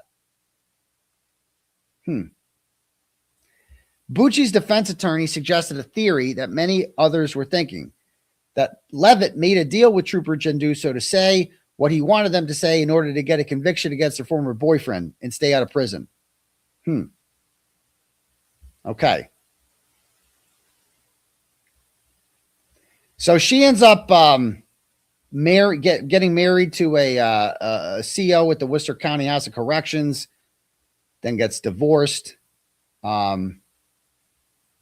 Anyway, so she told me to get my facts straight. So I went and got my facts straight, didn't I? So there we go. There we go. And somehow, despite the fact that she was investigated by the state police,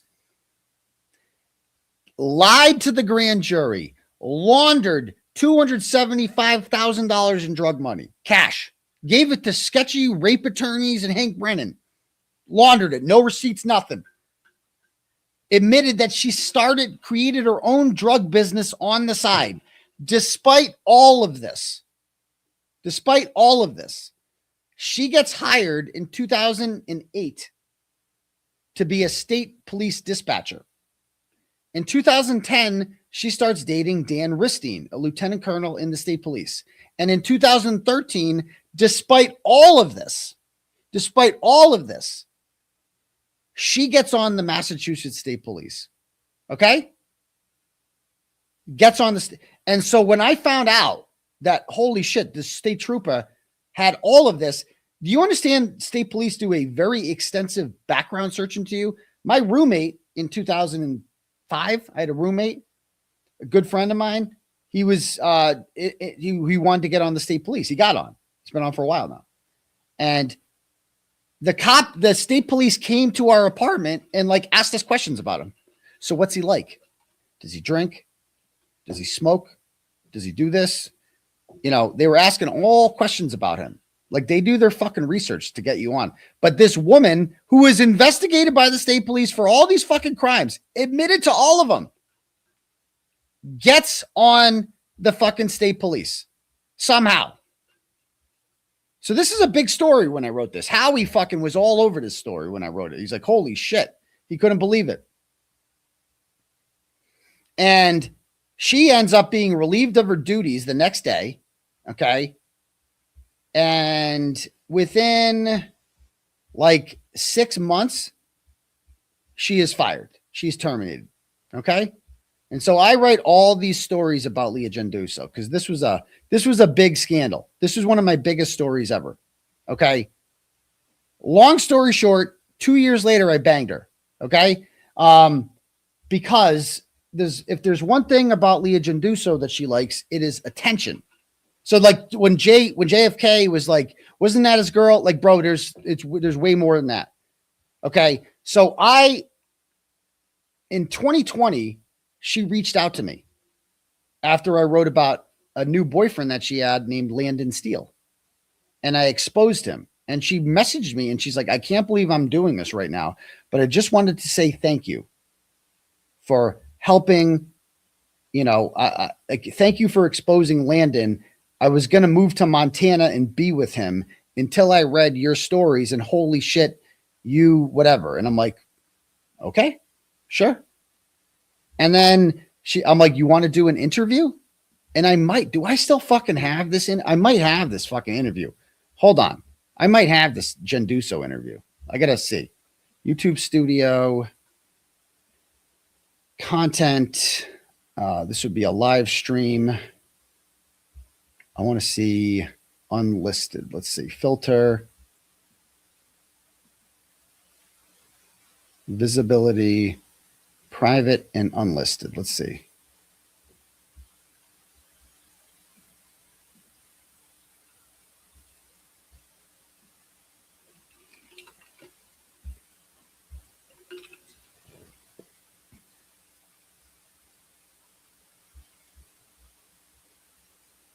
Oh, there it is. I found it.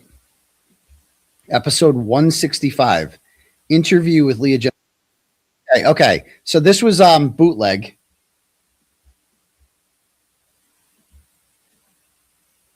This is what my show used to look like. Okay. Me in my fucking basement with a Ratchet Madness shirt on. And so she messaged me and I'm like, what about if you came on my show and I did an interview with you? And she's like, okay, I'll do it. And I'm like, all right, this will get good ratings. I used to get like 100 people in the live chat during the show. And when I had her on, I had like 400. It was like a new record. And I'm like, okay. And then 𝗃𝗃 computer, for those of you who used to follow me, we used to have a 𝗃𝗃 computer, which like fucking freeze up and shut down. I didn't use StreamYard yet. It just fucking sucked. And so then I just took out my phone and I did it this way. And I had her on here. And let's see if I can get to it. So I had Leigha on there. And okay. And so I just turned my phone on my computer and look at her there. You know what I mean? Like she had the whole Jenny on the block thing going on. Oh, you weren't arrested. Notice the second time I got. Notice the cleavage there too. Okay. And she flirted with me hard on this. Okay. She flirted with me real good on this stream. Like, look at her. That is fucking thirsty. I don't care. She knows exactly what she's doing. And it fucking worked. And during this whole thing, we flirted. You could feel the tension there. And, she's smiling. She knows exactly what she's doing. She's fucking good at this. I mean, she got her way onto the state police.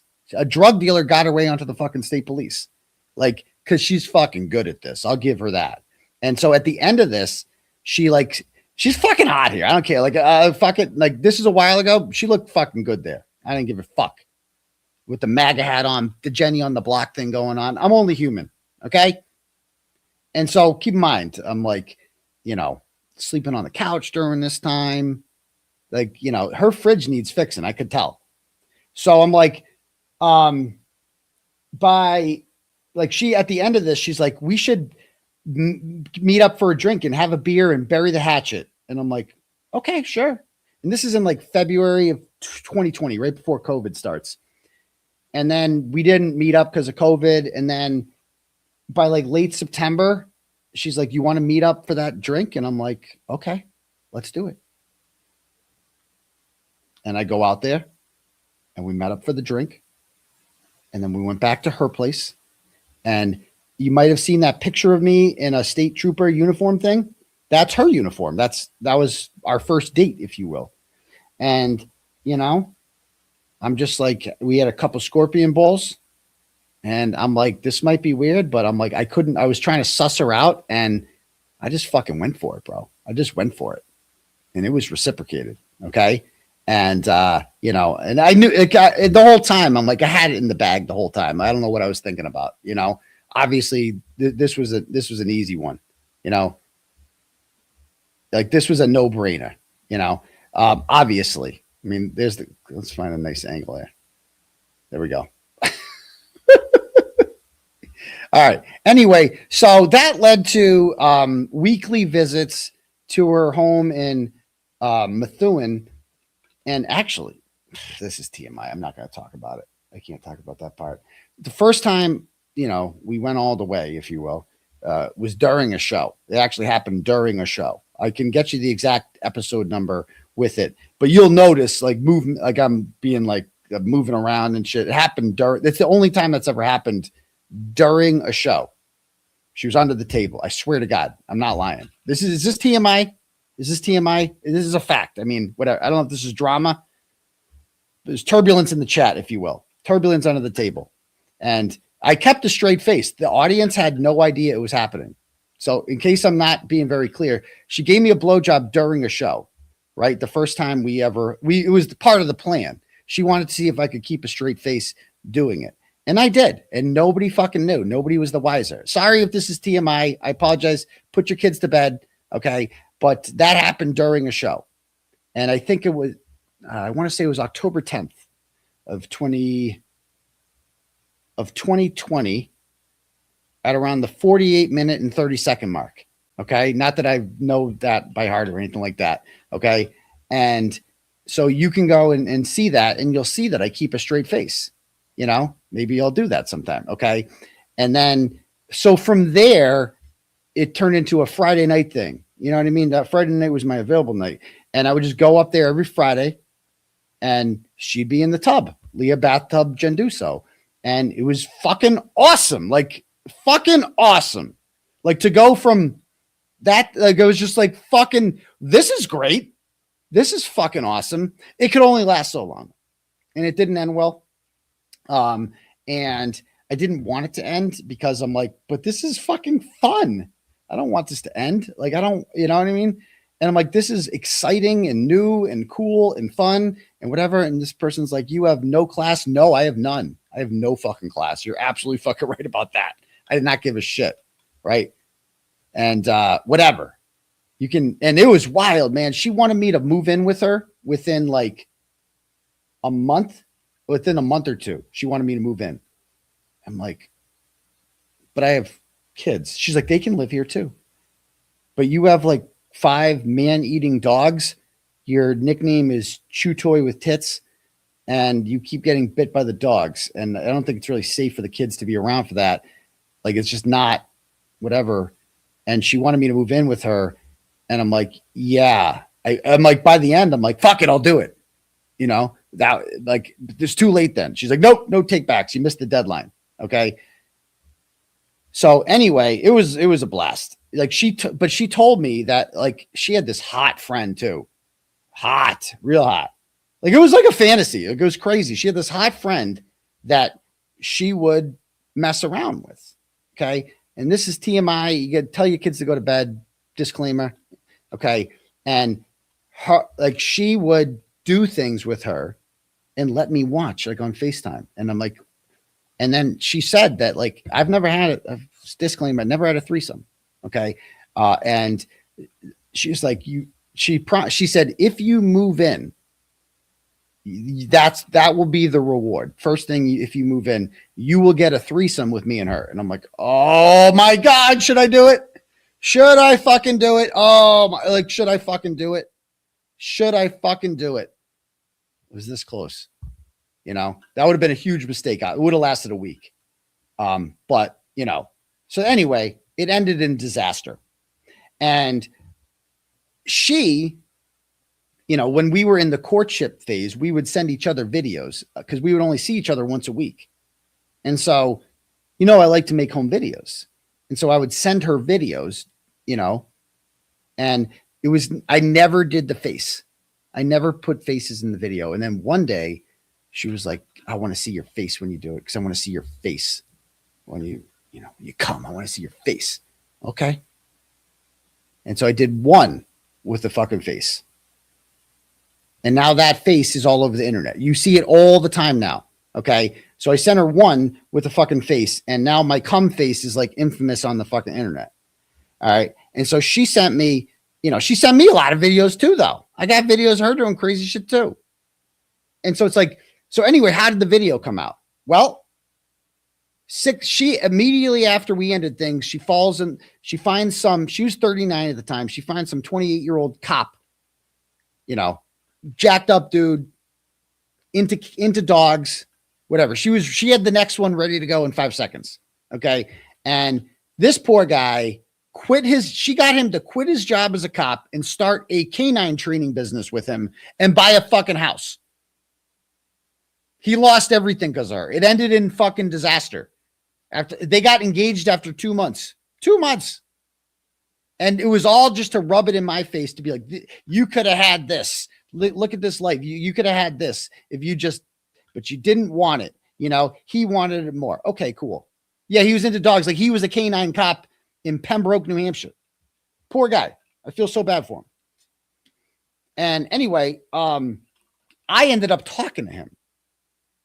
We connected like in September of 2021, him and I. And I'm like, bro, I got bad news for you.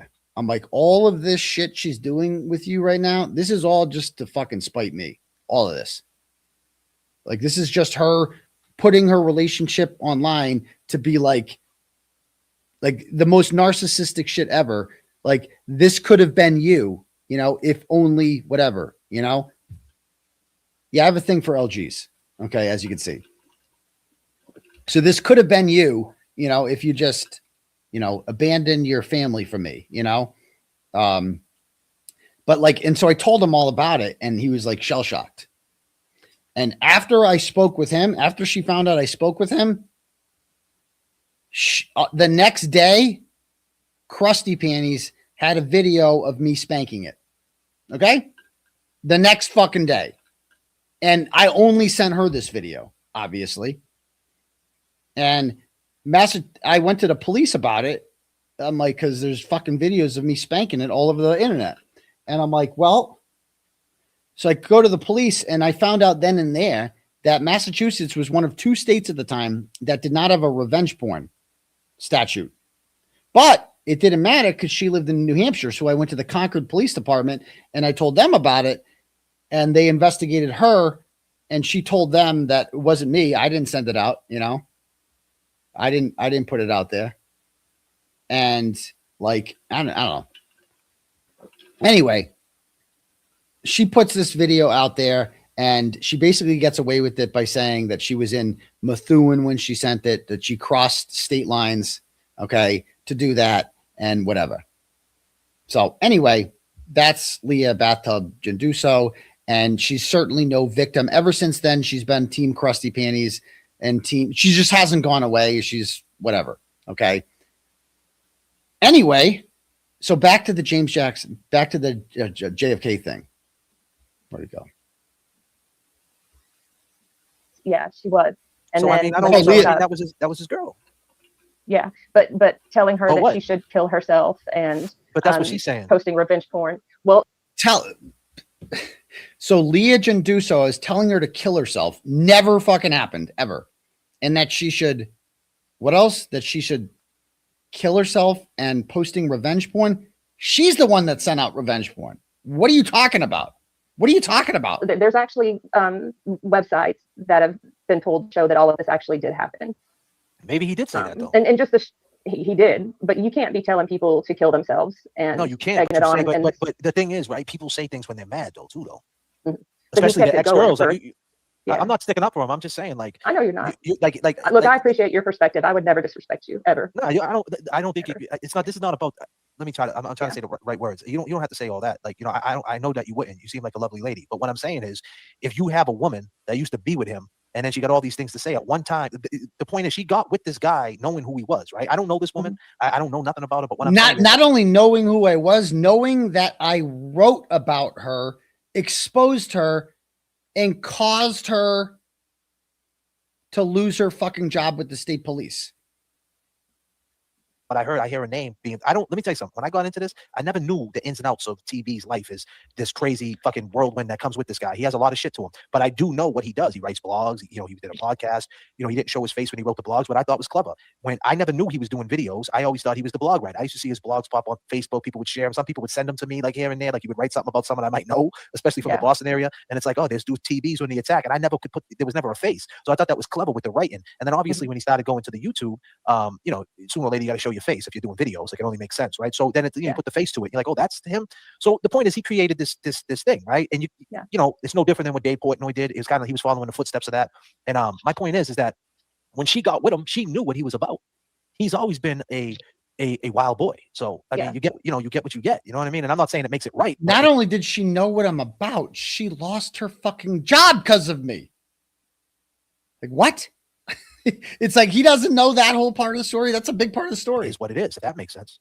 It is, but I think he has a way of when he's with any particular woman, he has I guess a charm about him. I can't see it, but I can see what what about all the people could, when he was writing blogs and everybody about, this is what he does when he was writing blogs about dudes stealing iPhone chargers and fucking cracked out on Mass Ave, Mass Kaz, and she was with him. Did she stop him, or did she think it was cool?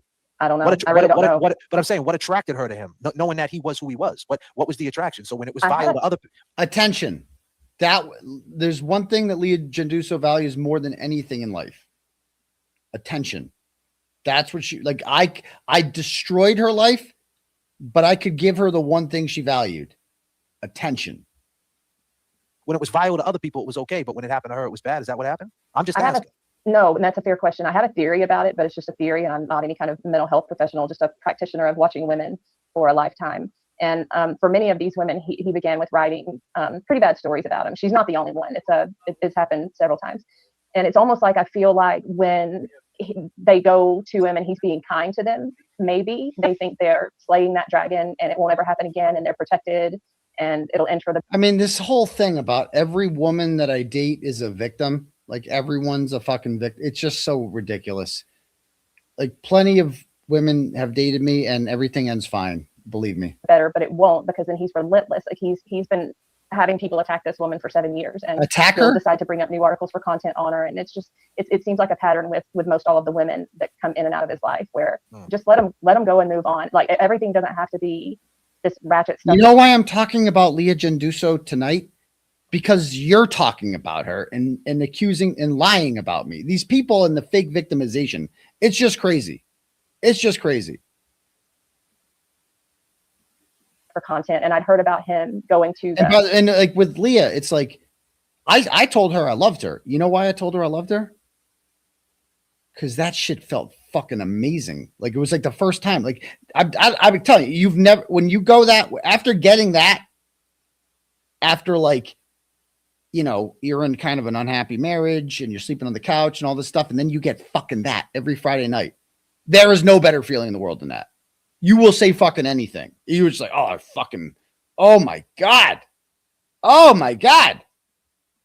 I don't know what it's called in Massachusetts, where people are signing up for food. But that's not actually love. Go in there and publicly shame people that were there for government. This ratchet stuff. Like the accusations here. This is what she's claiming I'm doing. Listen to this. For content. And I'd heard about him going to the, I don't know what it's called in Massachusetts, where people are signing up for food stamps and stuff like that. And he would go in there and publicly shame people that were there for government assistance. That I would go into the DTA office and I would publicly shame people looking for food stamps. This is a complete lie. Like everything that, like, I'll give you $1 million if you could show me doing that. Anything you want. And it's just like he hits people at their lowest moment and doesn't offer them any grace. And then he'll send his people on them, through his live stream. He'll bring up people's names, and then the ex-mob descends and starts attacking these people. And like, I know we're nothing but a group of men and women who just feel strongly about it. But honestly, that's all I see us as. It's just a counter mob to just, support these people, because I don't want anybody feeling desperate and that this is the end of their life and nobody's supporting me. And Leigha actually got on Spaces and was crying the other night because she's like, this is the first time in 7 years that I feel like people are actually listening to me and believing. Leigha got on Spaces and cried. She's such a victim. Imagine saying Leigha Genduso is a victim. Leigha Genduso is the one who got in contact with Lindsay Gattani. And what did she say she was going to do? Turn her into a witness? I mean, let's pull it up right now. Let's pull it up right now. What she said that she was going to do. Okay. Let's see. Advanced search. I'll find the tweet right now.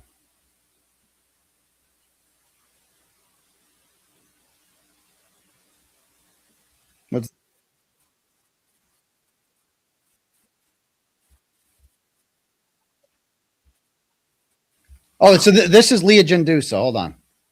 This is her right now. I don't care about your channel. But that's all you care about. It does Bro, I not don't have a channel, you interest stupid me. fucking nigger. Whoa. Whoa! No, I don't want nothing from Brett. I don't want nothing from Brett. I don't want nothing from Kate. What? Okay. That's the victim? This person is the victim? Whoa! No, I don't want nothing from Brett. Bro, I don't have a Not channel, you interest stupid me. fucking nigger. You Interest What? stupid me. fucking nigger. What? Again, this is the remember they were all complaining about Jimmy? Oh, Jimmy said the N-word in a text. He's such a bad person. This person is welcomed by them. All of these people are completely full of shit. All of them. None of them stand for anything. None of them care at all. I know that somewhere here is, let's see, the video with,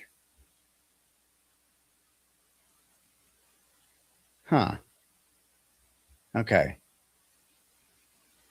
Yeah, okay. Anyway, so there was some the video with her and Gatani. I want us to find that one. All right, advanced search.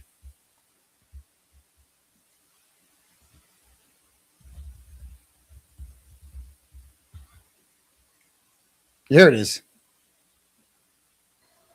Lindsay. Okay, so this was them.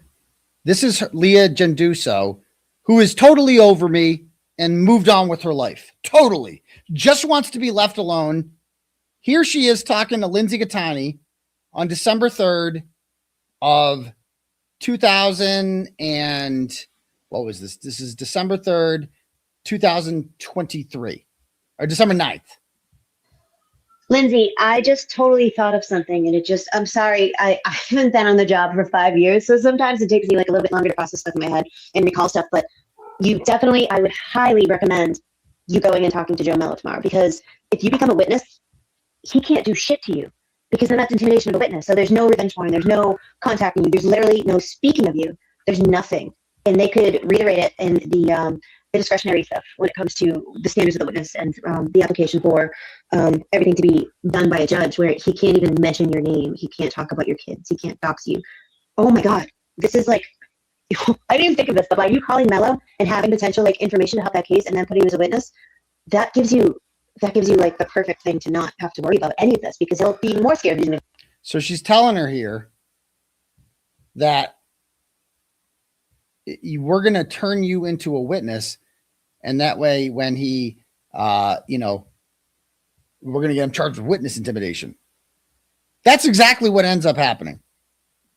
Exactly what ends up happening.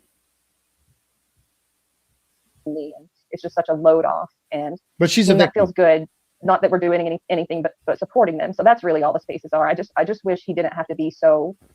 Yeah, but that's only, but technically though, right? And listen, I'm not saying that that's not good. I get you. I like the concept. I think the concept is cool. Like anybody who's been attacked on the internet or something like that, whether it was from him or from anybody else that could speak from their experience, how to handle such a thing, right? But the only way you get attacked on the internet if you're on the internet. Yes, yeah, thank you. That's fair, but it translates to real life quite often. Like she's not the only one for that sure. he The internet. to. I spoke on it the other day. The internet is real life. Like that's the reality. The reality of people in our age group got to realize that the internet is real life. No matter how you slice it, you can debate it and say, hey, it's not. Try to put rules to it. It's not. Some people might not tolerate it. You say something bad about them, they might come up and bust your face, and they don't care about an amendment, and they don't give a shit about a court case. And that's a stance they could take, and that's what you risk. And then on the other side of it, you got to ask yourself, why would you let that bother you on the internet? Maybe not be on the internet. So there's two ways of looking at it. I get it both ways. Yeah, for sure. But it's a shame that people can't just. I'm just glad Jay Brill is in the middle. Express their dissent without a mob attacking them. Like, I guess that's what's the most frustrating part of it. Have you seen the video of the young man that he had written a story on? And of course, he got the young man on the phone and he streamed it for his audience. And the young. Listen to this. So this is another lie. I'm putting this on because I'm debunking a couple lies here tonight. This is another lie that they say about me. About what did this young man do? Man saying, I want to kill myself for what you're doing. My whole family knows about this. I don't want to live. And he's saying, do it, live stream it. I mean, just absolute vile stuff. There's so much once you kind of there was a young man who I encouraged to kill himself. Let's see what that one's all about. Okay. Well, let's bring up this article about a gentleman by the name of Dawson Boston. That's his name. This is Dawson Boston. Okay. Rochester, New Hampshire man's rap career put on hold due to FBI drug arrest 5 months after appearing on Turtleboy Live program. So he is a heroin dealer. Okay. And I'd previously written about him by threatening to kill Donald Trump. And U.S. Marshals came looking for him or something. And then he got arrested for selling heroin. And he was, I believe, he was convicted in federal court. What the fuck is wrong with this generation? What is wrong with y'all girls out here, y'all hoes out here? Man, y'all can get. So this is the innocent young man that she is like vouching for, because this is what I love. The people that are allegedly victims of me are the biggest pieces of shit in the world. Like all of them. This guy's a victim of me. Okay, let's see what he has to say. Right, honestly.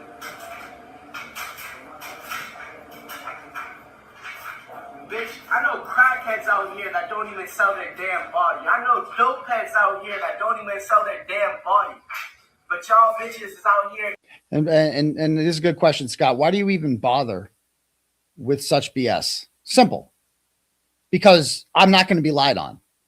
Because I correct the record. And until you're in a position like mine, where you have people out here making up lies about you, right? You don't understand. It's like you have a right to defend yourself. And that's what I'm doing here. Because this is a fucking lie. And I correct the truth. The lies, you know.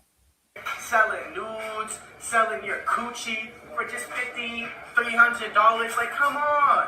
What is wrong with y'all hoes out here? Get your shit right. Get a job. Get your life together. And stop depending off of fucking sugar daddy. What is wrong with y'all hoes, man?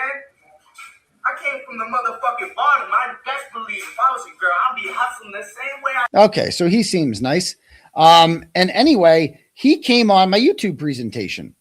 All right, I had him on my show. He called in. And this is back when I used to do my YouTube show in the garage. Okay. This is episode 36. This is in my garage. This is the phone call that we talked about, that they're talking about, where she's like, I encouraged him to kill himself. They share this audio a lot, but they never share the whole thing. Listen to it. I thought I'd let you know, harassment is a criminal charge, not a civil charge. So if he says he's suing you for harassment, he's not being truthful with you. So he was claiming that he had a lawyer and that the lawyer was going to sue me for harassment because I wrote about him. Okay. And this is what happens. Bullying me. Right. You're And that's bullying. and bullying I'm a is little kid. You're 20 years old. You're a little kid. Right. So if your lawyer is telling you that bullying is, you can get sued for bullying. I could kill myself, bro. I could kill myself. And you should. I could kill myself because of you. You won't do it. Yeah, I You should. won't. Exactly. You won't do it. Exactly. So I hope you post this video. Oh, stop right there. That's where they always stop it. Where I'm like, you won't do it. They always stop it there. I go, and you should. And they're like, he encouraged this kid to kill himself. Oh my God, that's so bad. But this is what I mean by selectively editing. They have been, and this is a 𝗄𝗄𝗄𝗃 edit. She edited this part. That is what my charges have been too. That's how I know 𝗄𝗄𝗃𝗃 is behind the charges, because it's the same thing. They play it right there. Like, he's encouraging this poor young man to kill himself. Let's play the rest of it. Online too. You won't. Are you saying you're going myself, bro? I could kill myself. And you should. I could kill myself because of you. You won't do it. Yeah, I should. You won't. Exactly. You won't do it. Exactly. So I hope you post this video online too. You won't. Are you saying you're going to do it? Are you really going to do it? Yep. I'm going to kill myself because of you. Can you live stream? You're trying to ruin my life. And my girlfriend's family knows about it now, and I'm hurt. Live stream it. Live stream that shit. They all know about it. You're going to kill yourself. I'll pull a 𝗄𝗃𝗃𝗃 right now. I'm going to kill myself, yo. I'm going to kill myself. You won't. You won't. I'm going to blow my brains out because of you. You won't. You won't do it. Guess what? I'm waiting. You know for a fact I won't do it. You know for a fact I won't do it. They never fucking play that part because he's making it up. He's using suicide as a weapon here. He goes, yeah, you know for a fact I won't do it. Yeah, exactly. That's why I'm saying you're not going to do it. Because I know for a fact you're not going to do it. You're just fucking weaponizing suicide as a fucking joke, because apparently that's funny to you. These lying pieces of shit like Babs. Oh, this poor innocent fucking heroin dealer, by the way. You know how many people have died from heroin dealers? Heroin dealers should kill themselves. Heroin dealers are the lowest fucking rung of society ever. They sell poison to people. They kill them. They're fucking murderers. That's what heroin dealers are. They're fucking murderers. Fuck them. He doesn't do heroin because he's too much of a pussy to do it, because he knows what it does to people. It ruins fucking lives, right? I've seen it happen so many times. I've lost friends to addiction, okay? And these people who profit off of this are the lowest of the fucking low. And if they all die, I will be fucking happy. I don't give a fuck about any heroin dealer, ever.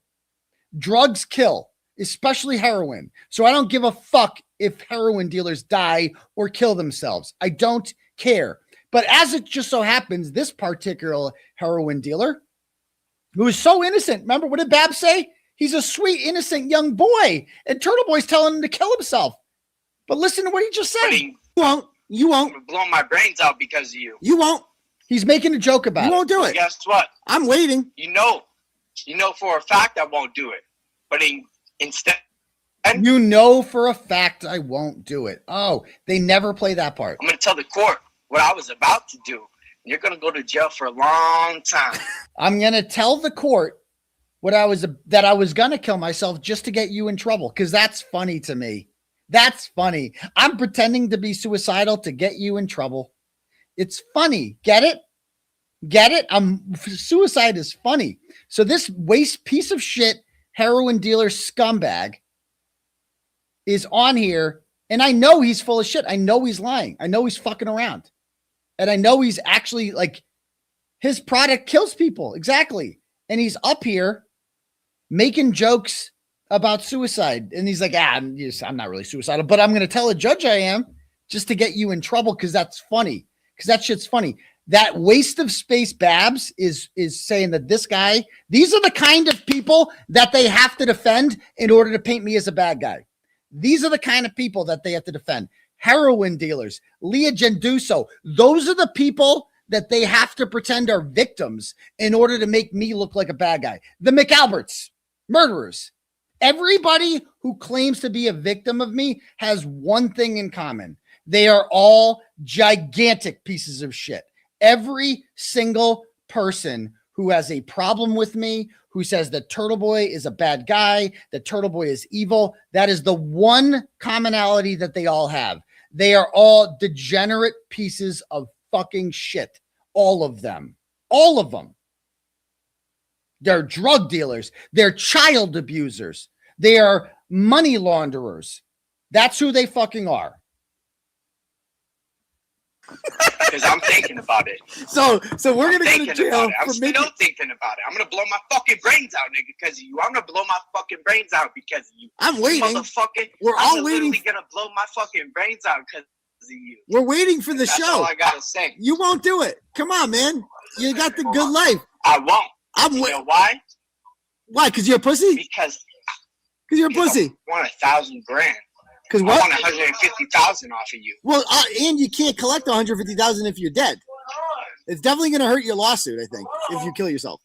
I'll get 80,000 and I'll put 20,000 towards it. But you'll be dead. Yeah, I'm gonna get something off of you, Clarence. Aidan, Tip. So, Kearney, are you going to kill yourself? We got like 100 people watching right now. Everybody wants to know. You fucked with the wrong person, Dawson, nigga. I got some people saying here that you don't have what it takes. You don't have the guts to do it. You don't have the guts. Yo, let me just tell you, it's okay. He can be recording me. But I'm going to just tell you, Clarence, that I have what it takes.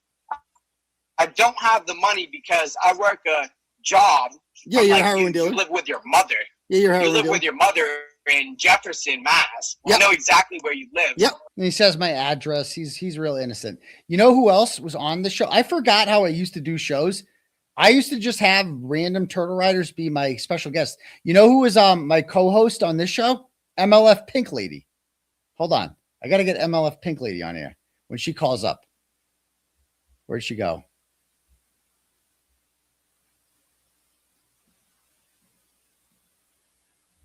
You said, how do you know it works? Right? There's only two to like you have victims. I ain't no bitch, dude. Just come I like David. Oh, here's my junk. Come on. What day was this on? Hold on. At our time. His name. He's got a. He's only People don't take the. It's like people bought it. I gotta find her. Character. Anyway, they're very upset. Hold on, I gotta find her. She's on here somewhere. A picture of him with the Oh, this is MLF Pink Lady. He's a stallion. He's got cash money. Well, I actually think that he likes men. You think he likes men? The picture of him with the shirt off. Yeah, with his arm around the other guy. You're right. He seems to be liking that. I think it's MLF Pink Lady. Her name was Meredith, so I think that's MLF Pink Lady's name. A lot. He seems to like men better. That's a good point. Like, why would you ever pose for a picture like this? Why would you pose for a picture with a topless guy? Yeah, not that there's anything wrong with that. Yeah. He's wearing. And then another guest I had on the show was this chick, Christina Machete. I went back and watched this episode in preparation for tonight. And I've written about Christina Machete. She was like big on the Karen Reed is guilty thing and aligned with Krusty Panties and all these people who hated me and everything. And I briefly had her on. Christina, you call us. How about that? Because my fupa to Jimmy taunting me at the movie. Okay. Talks about boiled chicken. Google it. A lot of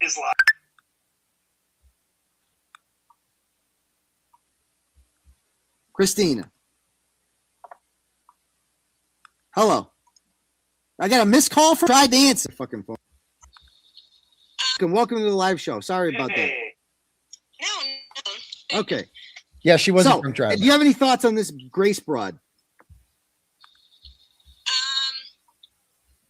Well, I was just trying to connect with you, so give me a quick update. All right. Oh yeah. So, well, we're talking about this girl was like these women were diehards. It's just so crazy to look back on, and then they get Turtleboy derangement syndrome, and then they're out. It's so funny how that works out. But anyway, this is back in the day, Turtleboy. I literally would do my show from I was in my car. I would put my fucking seatbelt on. I'd be like, strap up. We're going for a ride, guys. Let's go. I'd have 100 people watching.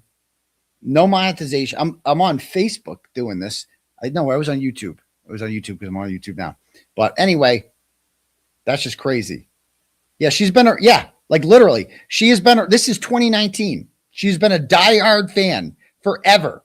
And then she's like, yeah, you know what? I'm just going to, actually, Turtleboy's bad. And I'm going to go with his ex-girlfriend.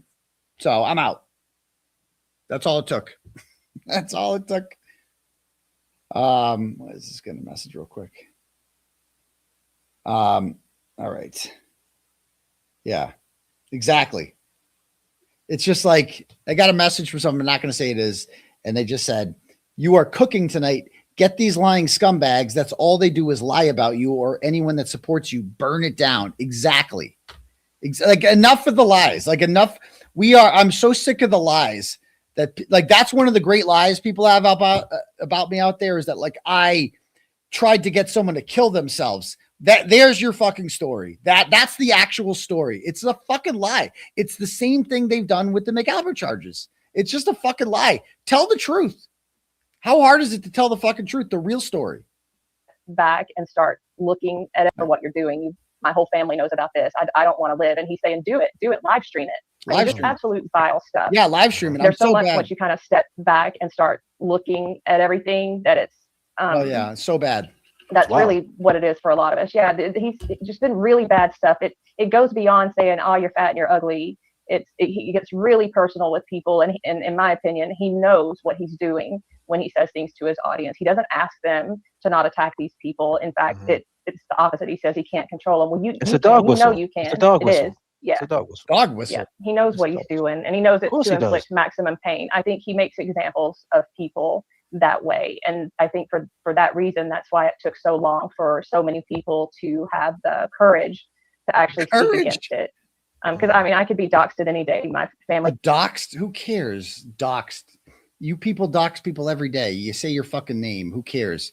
Ray from Dallas got doxxed. People get. I'm doxxed. That guy said my fucking address on my own show, on my own fucking show. You know. Could be dragged. I hope not. I don't have anything really embarrassing. But is that? But I'm saying is that something that you're ready for though? I think so. It's gonna suck. I've been preparing for it for a while. They can't hurt me. I mean, they could tear apart my appearance or anything like that, which is fine. My biggest fear is that they would bring my family into it. My family has nothing to do with the words that So I what say happens? Someone on the brings internet. your family into it. Someone brings your family into it. What's your reaction? Is your What reaction does it's that just the even mean? internet, or when you see them, you put hands on them? What do you do in that Oh situation? no, I wouldn't put hands on anybody. Okay. And don't feel desperate. But is this such a because- bad thing if someone puts your real name on the internet? If someone says here's your real name and this Right. is where this person might work, is this such a bad thing? Thank I mean, you, there's people Ted. that are using my full government name in chats. Yeah, it is what there it is. are. What are you gonna do? Exactly, Randy. Who cares? Nothing. That's mostly what I've been prepared. Big deal. The time that I took off was the time for people when, we didn't show up to the courthouse and all these different questions people were asking. That was a good time to say, hey, you know what? That's a step in the right direction. Let's just stop all the bullshit. Yes. And let's all calm down. Yes. That was a chance to guide the ship a little bit. Yes. But it's never going to be. That's never going to happen. And that's the reality everybody got to live in. And if you want to talk about it, fine. If it's therapy, but is it therapy when you're giving them content? I think so. For now, the chat rats seem to be the only people really interested in streaming. Oh, they're our watching. They're faces. gonna clip the shit out of this. Them chat Oh, they rats. do. Oh, They stream it. I clicked As it. a matter of fact, you might want to get off camera, 𝗶𝗂𝗺𝗃, because you're going to be on the chat rats tomorrow night. Yeah, exactly. That's why I come in as my avatar. So anyway, I just thought I'd set the record straight on that. Because I listened to that and I'm like, the Dawson Boston thing, I wanted to put that to rest because a lot of you guys don't know about the Dawson Boston thing. A lot of you guys don't know about the Leigha Genduso thing, right? And they are not victims. These people claiming to be victims of me, none of them are fucking victims. All of them. 𝗺ście 𝗵𝗂𝗧𝗂𝗏 ain't a victim. None of these people are victims. None of them. Not one fucking person out there. They all want to be victims, but they're not. None of them are fucking victims. Most of them are aggressors. And I exposed them doing stupid shit, as is my right, and they didn't like it. That's it. That's all it came down to. And Genduso especially was like one of the biggest stories I've ever written. You know, that was a systemic thing. Like, how did somebody like that get a job in the state police?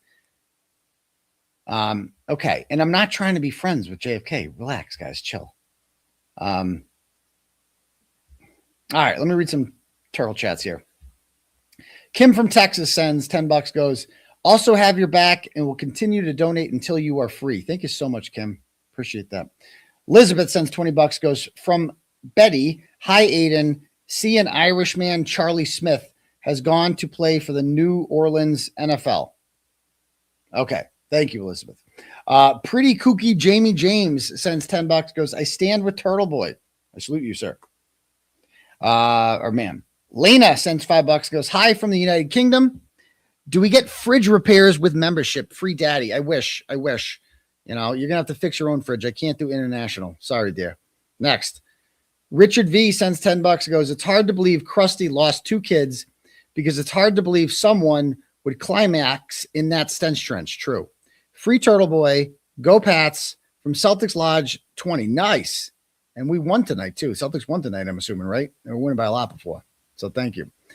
Christina sends $5, goes, one interesting thing of note, not only did Melanie not cover Karen's meeting, but neither did drama-free wording, other channels of note that usually cover all things Karen.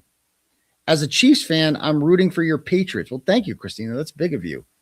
I would not be rooting for the Patriots if I was a Chiefs fan. So that's really big of you because I would not be rooting for your team if they were playing the Seahawks. But that is big of you. I appreciate that. Okay.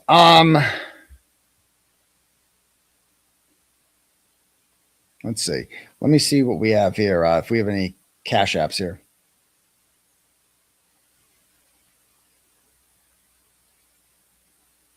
All right. Callie sends $10, goes, what the hell is a 𝗃𝗿𝗄𝗃? He was the thing in the middle there that didn't talk, but his work's already done. 𝗃𝗿𝗄𝗃 doesn't need to talk. His work does the talking for him. Let's just put it that way. She's like, is it a reptile? No, it's a hero. That's what it is. It's a legend. That's what a 𝗃𝗿𝗄𝗃 is. It's a legend. So now you know. Now you know. Okay. Well, I'm going to call it a night then. Let's see if we have any more turtle chats here because it's midnight already. And I could go all night. But I did want to explain that whole thing. Okay. And it's not drama. It's history. It's Turtleboy history. And it's correcting the record. That's what that is.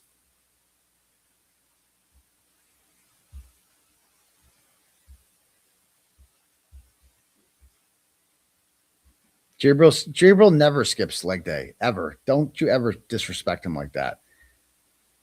Man. Interesting. J-Brill is Colonel Sanders' secret ingredient. Okay. Yo, I never got to the Sue O'Connell stuff. Maybe we'll save that for another time too. Plenty of stuff to talk about around here. Plenty of stuff. All right. Anybody else got anything before we call it a night? When Turtleboy goes back and reads the chat, he's going to die. Oh boy. What part? What part?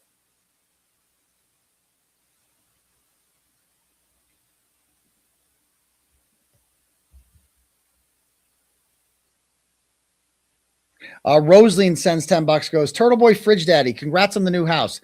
Question, is it true that Krupp can delay a decision on Karen Reed's cell phone indefinitely? I have no idea. Judges have no deadline to make decisions, not that I'm aware of. If that's true, is that why Cosgrove has trouble meeting deadlines? No, he does have deadlines. He just ignores them. So there's that.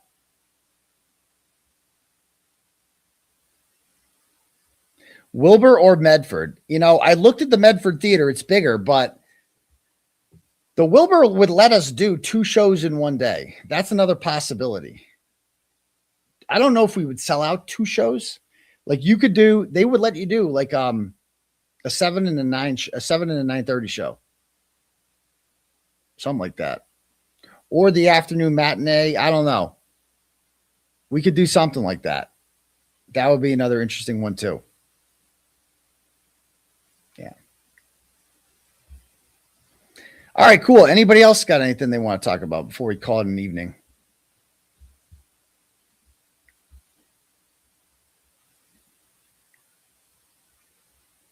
All right.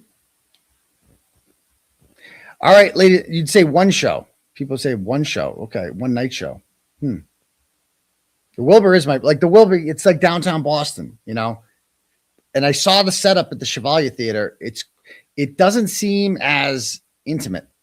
Like it's cool, it's big, you know, but it's not like the Wilbur's, everything's like on top of each other. No one is far from the stage in the Wilbur. No one. Yeah.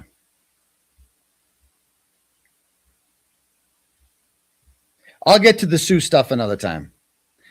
All right, guys. No,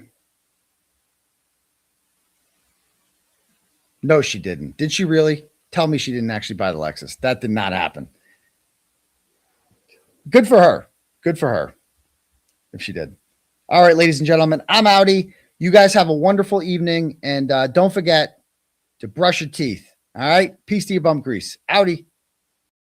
Top down, riding down Main. It's a clear night. Screens glowing blue. Got the facts in my headlights. Commonwealth tripping, but the truth stay calm.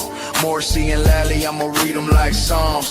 KP throwing shade from a broke down porch, but the files in my lap like a flame to a torch. I don't raise my voice, I just let the game speak. Steady with the grind while the crooked run weak. We just riding slow, gliding, paper stacking in the breeze. Turn the system up, let the whole town see. No mask on my face, no fear in my lane. I'ma shine that light on the ones bringing shame. From the courtrooms down to the city blocks. They can't hide from the truth, cause the truth don't stop. We just try to slow grind.